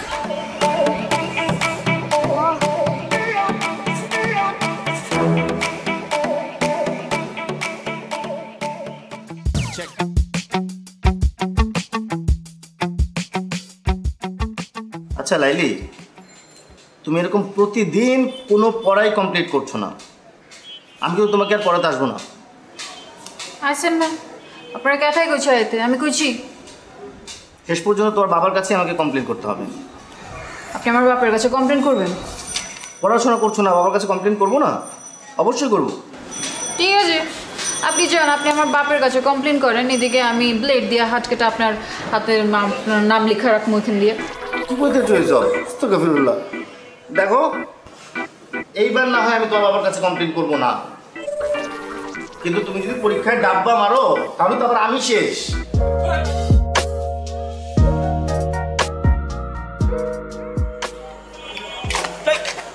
ও তুমি ডরাইছেন ডরাবো কেন মাগের এরকম আটকা মায়া মনে সামনে চলে আসলে তো একটু চিন্তা লাগেই আর কালকে আবার তোমার মামার সাথে চ্যালেঞ্জ বললাইছো শেষবার মতো চুলদারি আশ্রয় আসতে শুনেন কালকের খেলায় আপনি হারবেন বাবা কনফিডেন্স দেখছো মেয়ে যদি না হারছেন তাহলে কিন্তু বললাম এটা দিয়ে আমি আমার হাতে আপনার নাম লিখুন মানে তো তখনই বুঝবেন যখন এটা দায় আপনার উপর পড়বো সরেন আরে ভাই নাম লিখবা মানে কি মুসিবতে বললাম জিততে না পারে এখন 2 নাম্বারই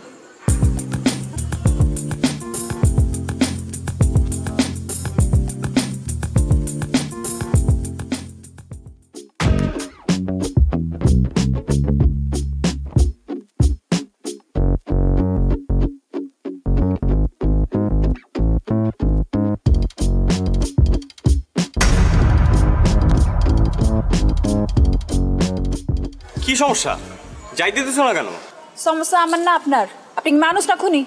মানে মানে বোঝেন না? কালকে কি করছেন? কাচির লগে কি মিলাচ্ছেন? পেট খারাপের ওষুধ। দেখো এখন কিন্তু বাড়াবাড়ি হইতেছে। তোমরা কাচ্চি খাইতে চাইছো, আমি খাওয়াইছি ব্যাস। কারণ কারো যদি পেট পাতলা হয়ে যায়, কেউ যদি হজম করতে না পারে, সেটা তো তার সমস্যা, আমার না। বাড়াবাড়ি আমরা করছি না আপনারা করছেন? মানে ইচ্ছে করে আপনারা খান নাই কালকে, তাই না? যাতে আমার লগে প্রতিশোধ নিতে পারেন। আর যদি নিতে চাই সেটা কি দোষ? 3-3বার ঘুরি চ্যাম্পিয়ন আমি, তোমার কারণে আমার হারতে হয়েছে। হারছেন তো কি? মাঝে মাঝে কিছু জিতবার লাগা কিছু হারতে হয়। এই তোমার কাছে হাইরে আমি কি জিতছি? হ্যাঁ আমারই জিতছেন, আমার মন জিতছেন।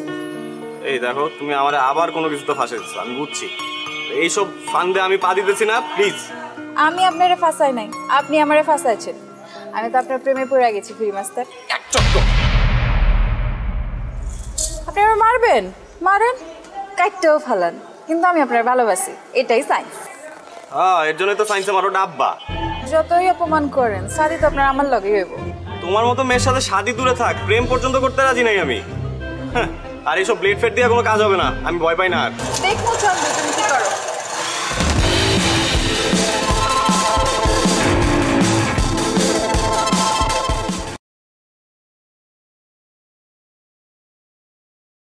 À, thằng này chết. Đéo gì nhỉ? Thế này thì vẫn thua. Ai, trời ơi.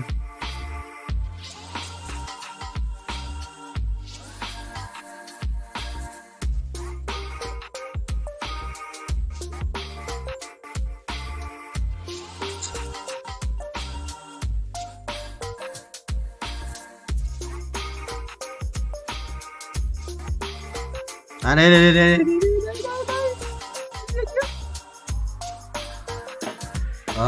Đây thời tiết này thì theo sẽ vài đĩa cút,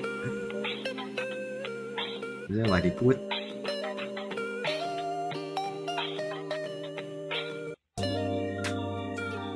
Không sao thầy ơi, phải bỏ 2 con ngoan đi đấy, không thua mất 15 máu thôi, đánh đổi thôi, con 3 rồi, đánh đổi thôi. AC1 chiếc AC2 là bên rồi. Hàng từ hàng tông người ta chưa chịu vậy, làm trên của nó này đấy vẫn quỷ á, vẫn quỷ á, đéo chua vẫn quỷ á, không yếu đâu, để đấy ông hai cái đéo về đây đéo chết, ông hai mà không chết vậy, ống nó bài biết biết ui ông không chết lại, mất đéo, ô ấn pháp sư cả một chút bút dòng ông hai không chết. Chuồn tỏ à nghe top 6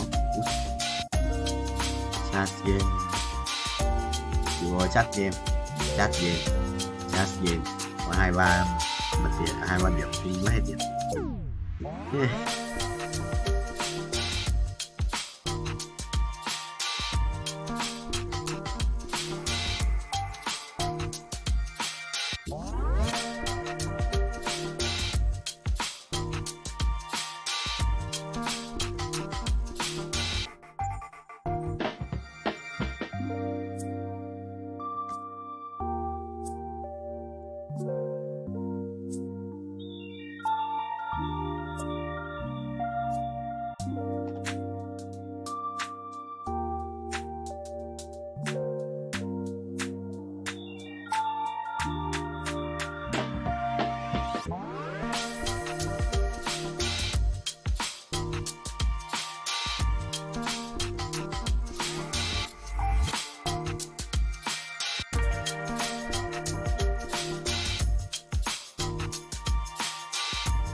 Ba lát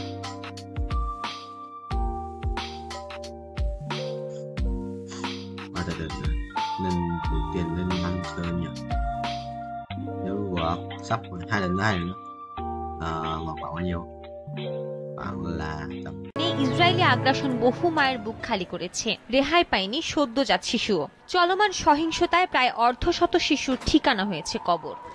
হাসপাতালগুলোর দৃশ্য আরো মর্মান্তিক, মৃত্যুর মিছিল দীর্ঘ হতে থাকায় স্বজনহারাদের আহাজারিতে ভারী হয়ে উঠেছে বাতাস। আর আহতদের মধ্যে মৃত্যুর সঙ্গে লড়াই করছেন যারা, তাদের আর কি বেরহম, নির্লজ্জ, বেহায়া, জালেমগুলো হাসপাতাল পর্যন্ত রেহাই দিচ্ছে না। কিছুই করার নাই গো কাকা। কিচ্ছু করার নাই? কি আর করার থাকবো কন? দুর্বলের মায়ের খাওয়াটাই নিয়তি। দুর্বলের পাশে কেউ থাকে না গো কাকা।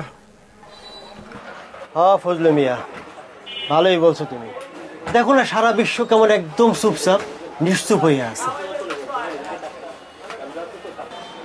সবই সার্থক কাকা, যে যার ধান্দায় আছে।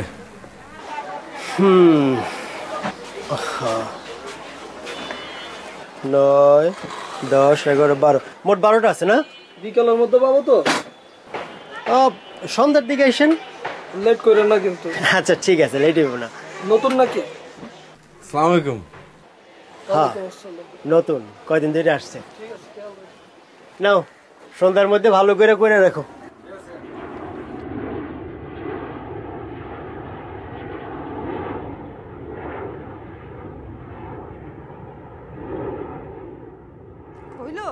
হ্যাঁ তাড়াতাড়ি আসো, বইসা আছে তোমার জন্য। আইতেছি। কি রে বাপ, খিদা লাগলে খায়া ফেলবি, আমার লাগে বয়া থাকবি না। কত কথা শুনে।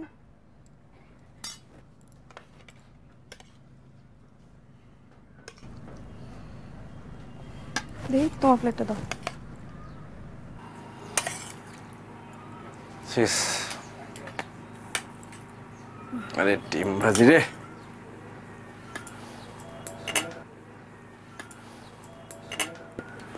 তুমি নিলে না? আমি পরে খাবো। পরে আর কি খাবা? আমি সবজি দিয়ে খাবো না, আমি ডিম দিয়ে খাবো। কেন বাপ, সবজি খাবি না কেন? সবজি না খাইলে বড় হবি না, বুদ্ধি হইব না। হ্যাঁ কর, মুখ খুলে না দেখছো? আর স্কুলে ভর্তি করাই দেওয়া দরকার না? হ্যাঁ দেওয়া তো দরকার। তো মাত্র ঢাকা শহরে এলাম, স্কুলে ভর্তি করালে তো একটু টাকা পয়সা খরচ হবো, টাকা পয়সা জোগাড় যন্ত্র করতে হবে না। সামনে একটা স্কুল আছে, আমি গেছিলাম, আমার মনে হলো যে ওখানে খুব একটা খরচপাতি লাগবো না, ভর্তি করাই দিই। ওরে ঠিকঠাক মতো খোঁজ নিছো? মানে ভালোইব? ভালোই তো মনে হইল। দেখো তুমি যেটা ভালো মনে করো। সারাদিন তো টোটো করে ঘুরে বেড়ায়, কই কই যায়, কাগো লগে মিশে, কিছুই তো জানি না। আর এখানে তো কারো চিনিও না। কি রে ভাব, ঢাকা শহরে এসেই দেখি বন্ধু পাতায় ফেলছিস। তা একটু পড়াশোনা করতে হইব না? হ্যাঁ করতে হইব তো। এই যে তোর পুরান স্কুলের যে বইগুলো আছে ওইগুলো নিয়েও তো একটু বসতে পারস না? জিগাও তো পড়ে কিনা। আমি পড়ি তো। আবার মিথ্যা কথা খাবো তুমি। থাক তুই এখন খা, আজকে আমি তোরে নিয়ে পড়তে পাবো, ঠিক আছে? হা কর, মুখটা খুলে না। হা কর, বাহ পানি নিয়ে আসতে। এটা হইতেছে কাজের আনন্দ, নবকৃষ্ণ ভট্টাচার্য। মৌমাছি মৌমাছি কোথায় যাও নাচি নাচি, দাঁড়াও না একবার ভাই। কি রে এখনই ঘুমাস কেন? একটু পর। ওই ফুল ফোটে বনে, যায় মধু আহরণে, দাঁড়াবার সময় তো নাই। এত হাই তুলতেছিস কেন? বাকিটা কালকে পড়ি। কালকে পড়বি? পড়তে বলেই ঘুমাহে না? আমি অনেক পড়ছি। আবার কই দে, পেন্সিল দে, আমি তোর এই শব্দ অর্থগুলো লিখে দেই, এগুলা মুখস্থ করবি। তুমি দোকানে যাইবা না? যাবো তো, আর একটু এগুলা দেখা দিয়ে যাই। এগুলা তোর বাসার কাজ, ঠিক আছে? এগুলো মুখস্থ করবি। যে আহরণ মানে হইতেছে সংগ্রহ করা। আহরণ মানে কি? সংগ্রহ করা। সংগ্রহ করা। তারপরে হইছে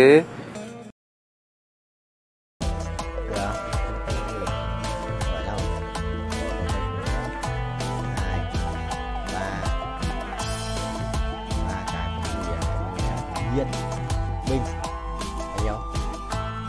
5M, ủa 50%.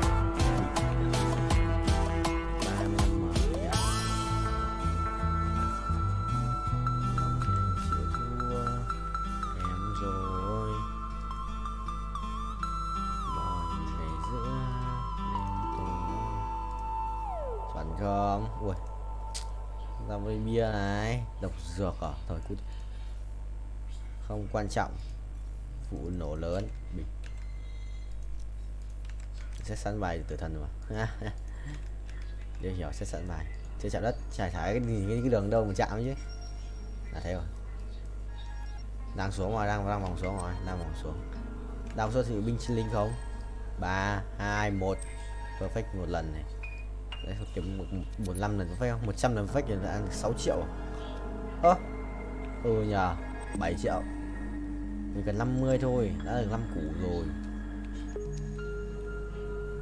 7 củ là bình thường. Chuẩn rồi. Đấy á, đón thêm một nhịp. Đón thêm một nhịp là bình rồi.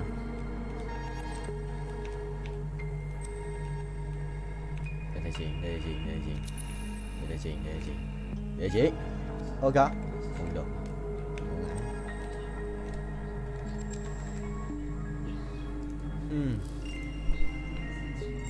Mất kiếm mà. Cô không mất áo luôn. Mất áo luôn à? Nhớ con gì? Phải lấy găng tay. Đây để thay. Rồi 1, 2 lần. Thế là 30% à? Xem bao nhiêu nhá. 30% bình. Cũng gần 5 củ rồi. 40 củ à? 2 lần được 10 củ luôn rồi. Thấy ảo điếc. Let's go.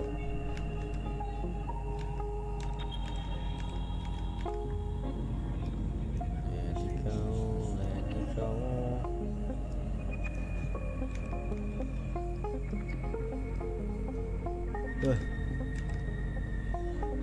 Một chiếc binh chi linh không phải bánh 7 láp à? Vậy 456 triệu coin để rebirth tiếp à? Sửa khó đấy. Anh cần 50 củ về 7 triệu. Ui, 40 củ tròn. Kiếm tiền từ điêu ấy. Một lần perfect này. Một lần perfect.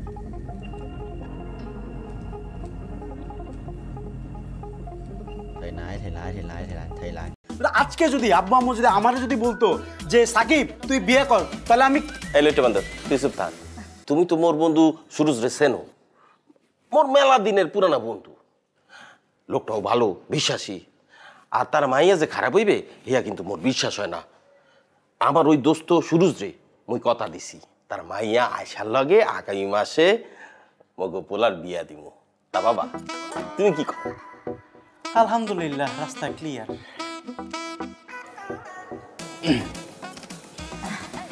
তোর বাবার একটু মাথা মোটা হইলে তাতে কি হয়েছে? কথাটা কিন্তু খুব একটা খারাপ করেনি, তাই না? ভালো একটা ডিসিশন নিছে। এই বেটা ওই যাও কই? আরে বেটা যাও কই? বয় বাবা বয় রাখি। মাথাটা ঠান্ডা করে বয় না। কথা বলতেছি, কথাগুলি একটু শুন। আচ্ছা, আব্বু আম্মু মন থেকে খুশিতে তোরে বিয়ে করাইতে চাইতেছে। মানে তোর মতো বলদ আমি আমার দুনিয়াতে দেখিনি। তুই যেখানে রাজি হবি সে জায়গার মধ্যে তুই উল্টার মোসামুসি করতেছিস। আজকে যদি আব্বু আম্মু যদি আমারে যদি বলতো যে সাকিব তুই বিয়ে কর তাহলে আমি এলেটে বান্দর তুই চুপ থাক। বাজান মোসরামুসরি কইরা কোনো লাভ হইবে না। বিয়া কোনো অপরাধের কাম না। শোনো, পোলাপান যখন বড় হয় বাবা মার দায়িত্ব পোলাপান করে উত্তম জায়গায় বিয়ে দেওয়া। আমার জানা মতো মাইয়াটা সুশীল ভদ্র। বিয়েটা হইয়া গেলে তখন বুঝবা, তখন আর তোমার অঙ্ক মুখস্থ করা লাগবে না। বাবার হোটেলে বইয়া ঠ্যাংয়ের উপর ঠ্যাং তুলা খাবা। অসুবিধা কি? অনেক অসুবিধা। আমি বিয়ে করবো না। আর তোমার বিয়ে দেওয়ার ইচ্ছা হলে তোমার ছোট ছেলের সাথে বিয়ে দাও। ওই যে আয়সানা কি নাম, ছোট ছেলের বিয়ে দিয়ে দাও তার সাথে। আমি পড়াশোনা করব। আমি পড়াশোনা করে পাশ করে আমি হায়ার স্টাডির জন্য ইউনিভার্সিটিতে, বিদেশের ইউনিভার্সিটিতে আমি পড়তে যাব। আমি বিয়ে করব না, আমি পড়াশোনা করব।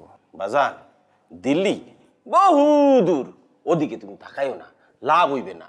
ওই মাইয়ারেই তোমার বিয়া করতে হইবে। ফোন নাম্বার নেও, কথা কও, দরকার পড়লে দুজনে দেখা সাক্ষাৎ করো, সিন পরিচয় হও। আগামী মাসের যে কোনো দিন তুমি কত মোর এককানি কথা।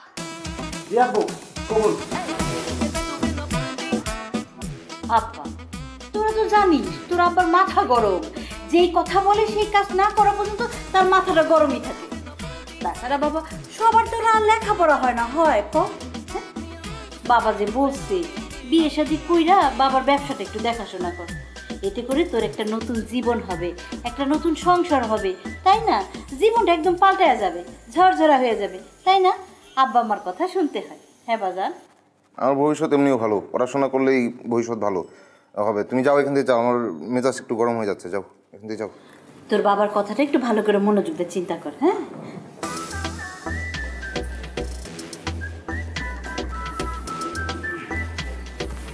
ভাইয়া জীবনে বহুত অঙ্ক মুখস্থ করেছো, এবার জীবনের অঙ্কটা মিলাও।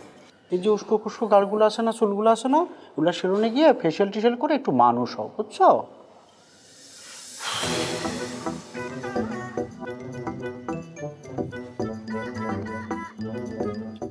জুতাগুলো না ময়লা হয়ে গেছে, এগুলো ড্রাই ওয়াশ করবো আমি।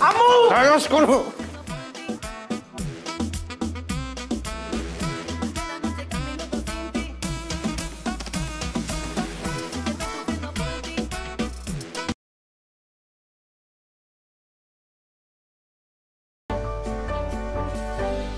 Lắp bằng số phát chết át thì mày qua là bạn góc kia chưa? Mày đi, mày đi, 4 tháng gì? Đây rồi, đến được giao dòng rồi, kiếm đồ xanh.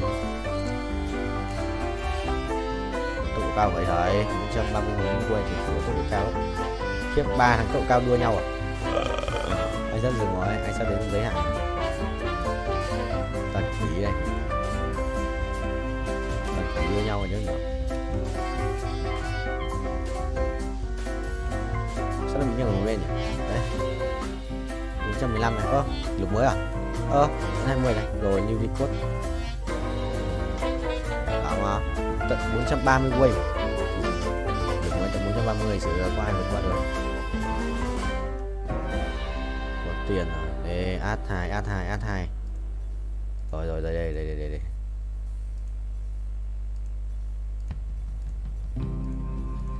Rồi xong rồi. Một cái đồ thủ à?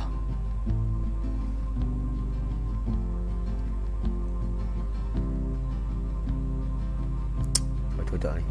Đâu có đồ. Thế rồi. Hết rồi. Xì cái xa này. Kéo dài. Là còn ý đây cút lắm ạ. Rồi, không phải thằng này. Ý đây cầm cái cút. Thằng một con là 2 ạ. Add 2 không sao. Vừa đây add 1 sợ điết. Hay thằng Oan gửi đồ. Không sao, mình có hai bên 2 thú tượng mà. Ui, xét nhảy được ấy nhở? Xét 1 ạ. Hỏng rồi, thua thì đéo không được. Xét vẫn sống mà. Đéo hiểu.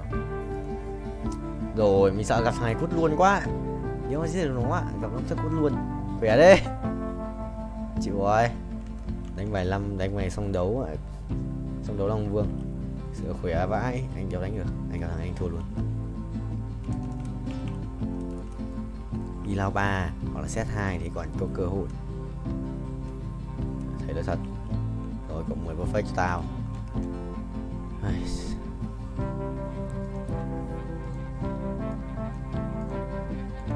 Thằng cầm át nhỉ? Thằng này cầm một con át, đéo ra át thứ hai. Cười rất chịu. Ngon thì lướt à? Anh gặp đi lao 3. Rồi gặp thằng này rồi.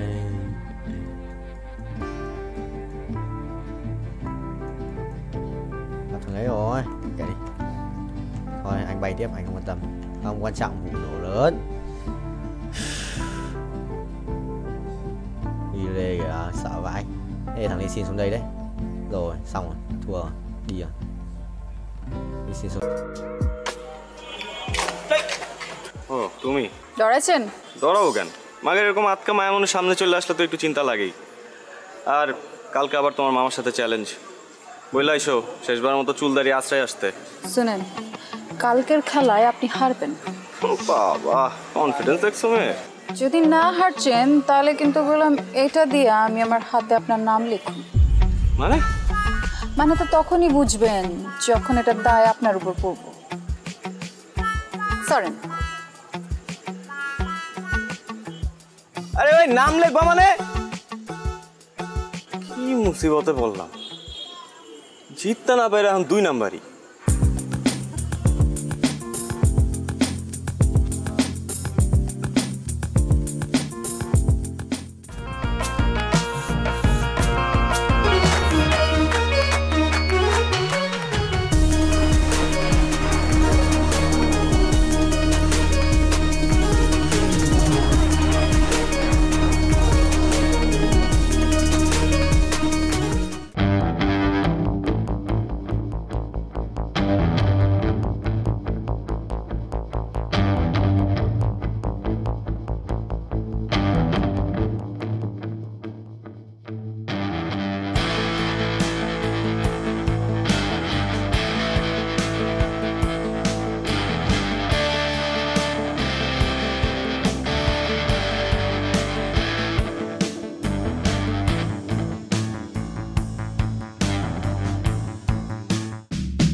কি করতেছ?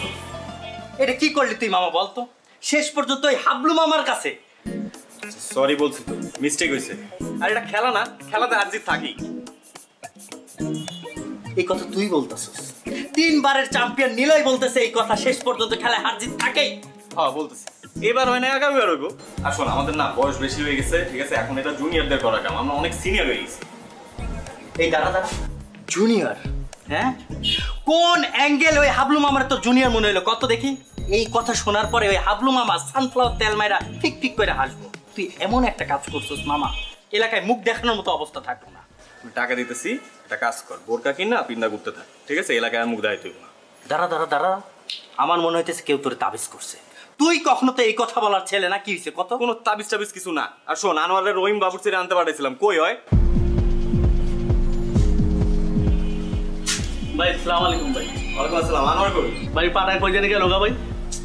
কামটা কি হলো ভাই? কালে game রাইডা গেলেন? যাওয়ার হইছে, কাজের কথা আসি। লাইলির পার্টিতে কাচ্চি করে দিব না ভাই, পারুম না, মাফ করে দেন ভাই। আপনার লেগে আমার জান হাজির, রুমাইয়ের লেগে আমি ভাই কাচ্চি বাচ্চি রাঁধতে পারবো না ভাই।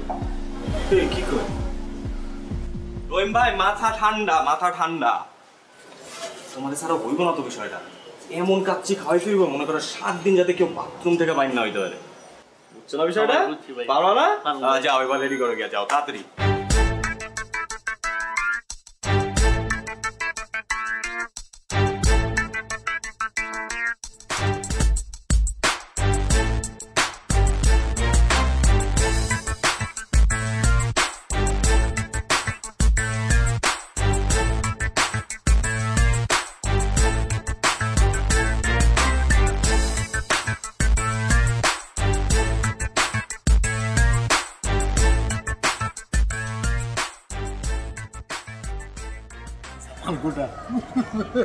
একটু বড় খবর হইব।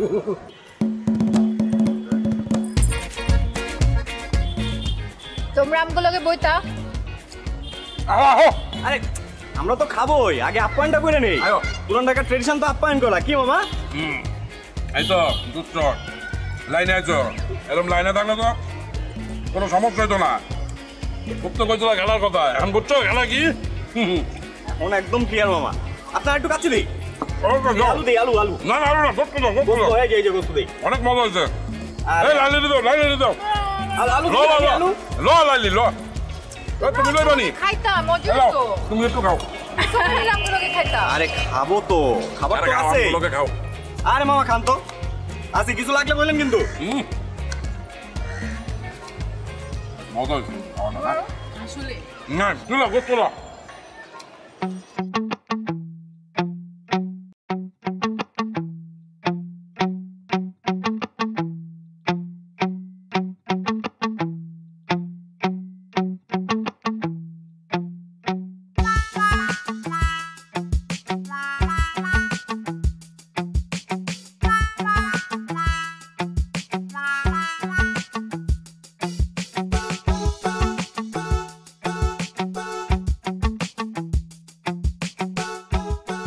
এইবার লইয়া কয়বার হয়েছে?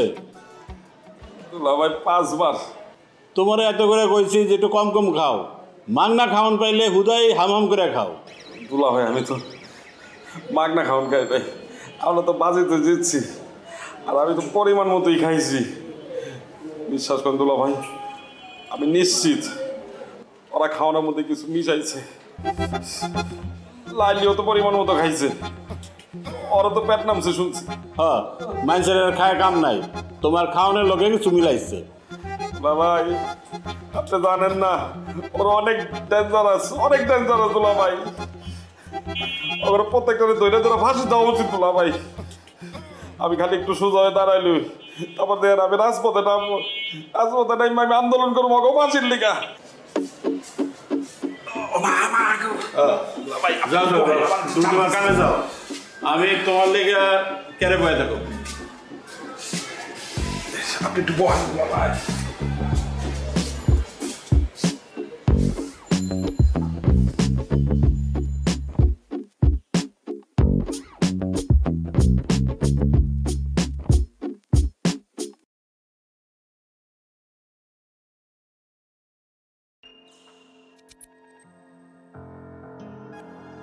Dương ơi, ra xem quanh người.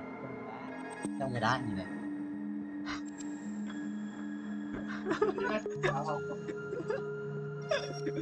Nhớ hiểu. Chỉ có phút đi thôi.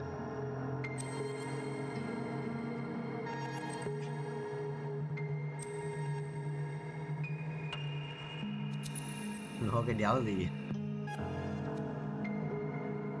Ui.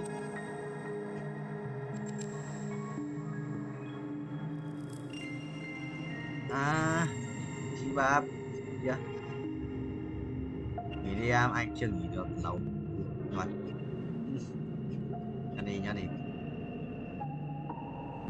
anh đi ngược lùi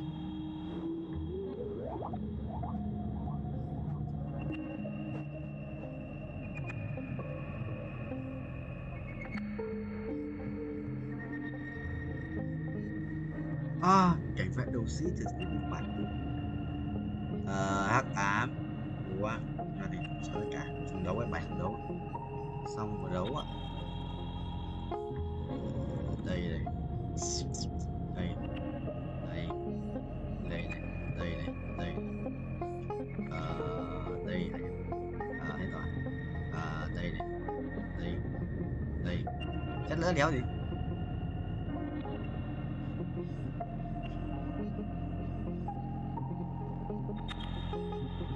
Gần à? Vâng, có số ca sự binh như thế nhỉ? Số cái thay cho Roblox quay này còn trong game này cây token dùng như Roblox quay không có game này thôi, nhưng mà đắt điên mấy đồ gọi là đắt điên tại vì mình kiếm được tiền này, mình kiếm được bởi vì hồi máu với bố đấy rồi ôi đấm con CV2 đi lợn trận quý Tuấn silent cheat mình rồi. Bố xong đấu rồi. Bố xong đấu rồi, xong.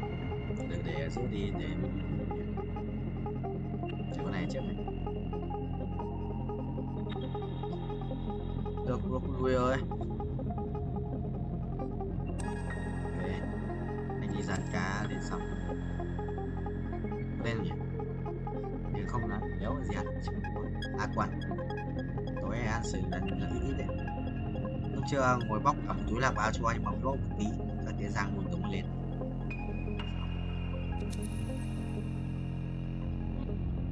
tiếp bạn khỏe đấy, bạn khỏe đét mà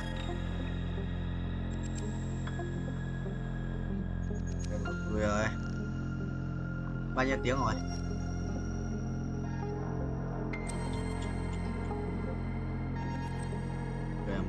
Anh chắc là hơn 20, tầm 25 gì đấy.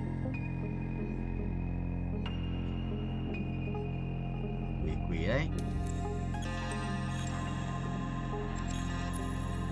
2 ngày. 2 ngày. 2 ngày. 2 ngày. 2 ngày. 2 ngày. 2 ngày. 2 ngày.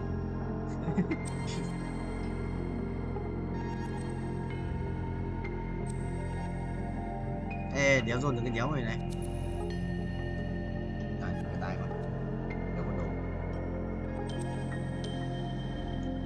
không muốn không đi à đâu tanh đi rồi xong mình này là bút rồi đồng đấy bút to đấy to điết mà điên to điên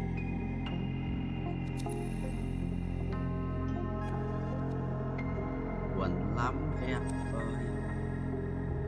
ơi ai bây giờ anh vào xem kêu quên livestream nhưng mà xem livestream xong bị lag mà lag quá anh đéo xem lag cái OBS gì và OBS đéo hiện cái xem trước lên kệ thì kia xem lại xong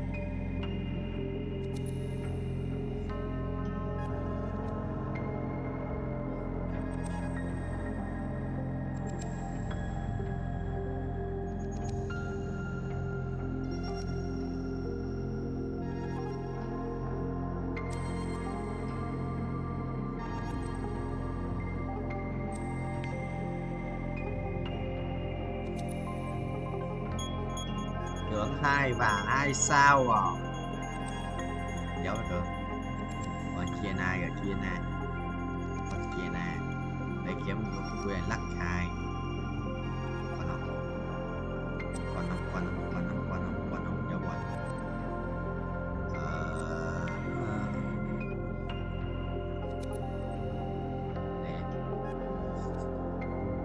đúng rồi đột tay nó lắp phụ lạnh đủ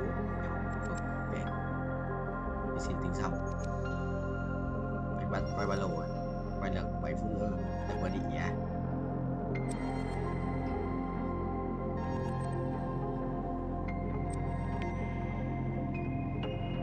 broccoli yes sao lại chết mình thế rồi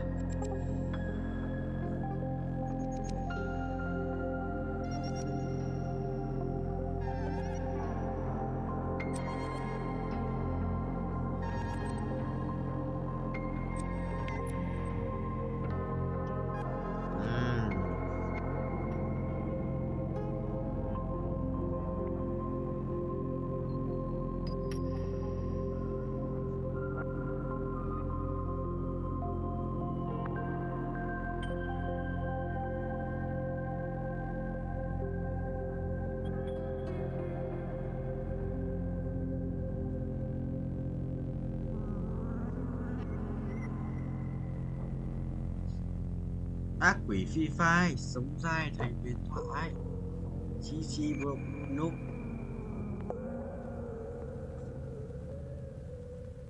mua nhọt à chiếc Tana này cái này vứt hàng đi rồi ngon chiếc Tana cha Tanit đây à vào đây đến không bù đến luôn mở nguyên sàn à này cái quanh cái đá này phải hỗ trợ nguyên sàn đấy cho mùa đầu ca ơi 5 phút nữa tao có thể cũng nót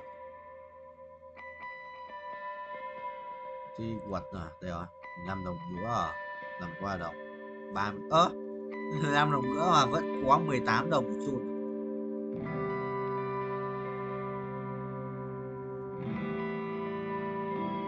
pet không rồi mảnh đét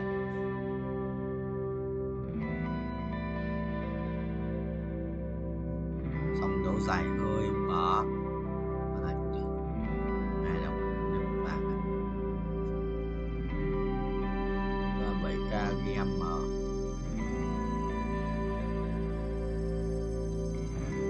xếp bài quý này xếp bài tam giác là tác sang tác là thành sắc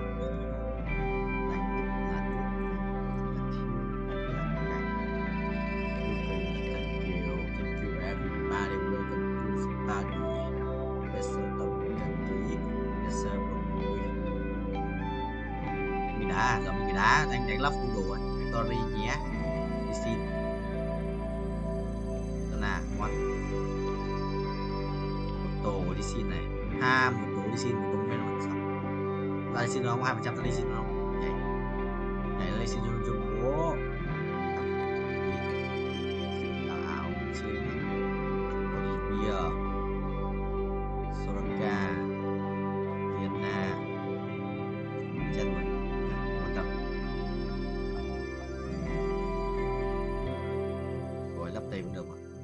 đây chúng ta sang đây rồi.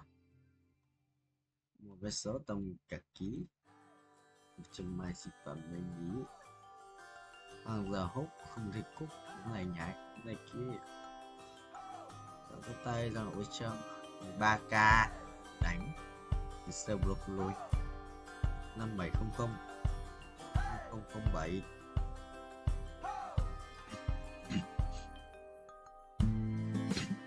không à bị giật máy view bị giật biết đánh đéo này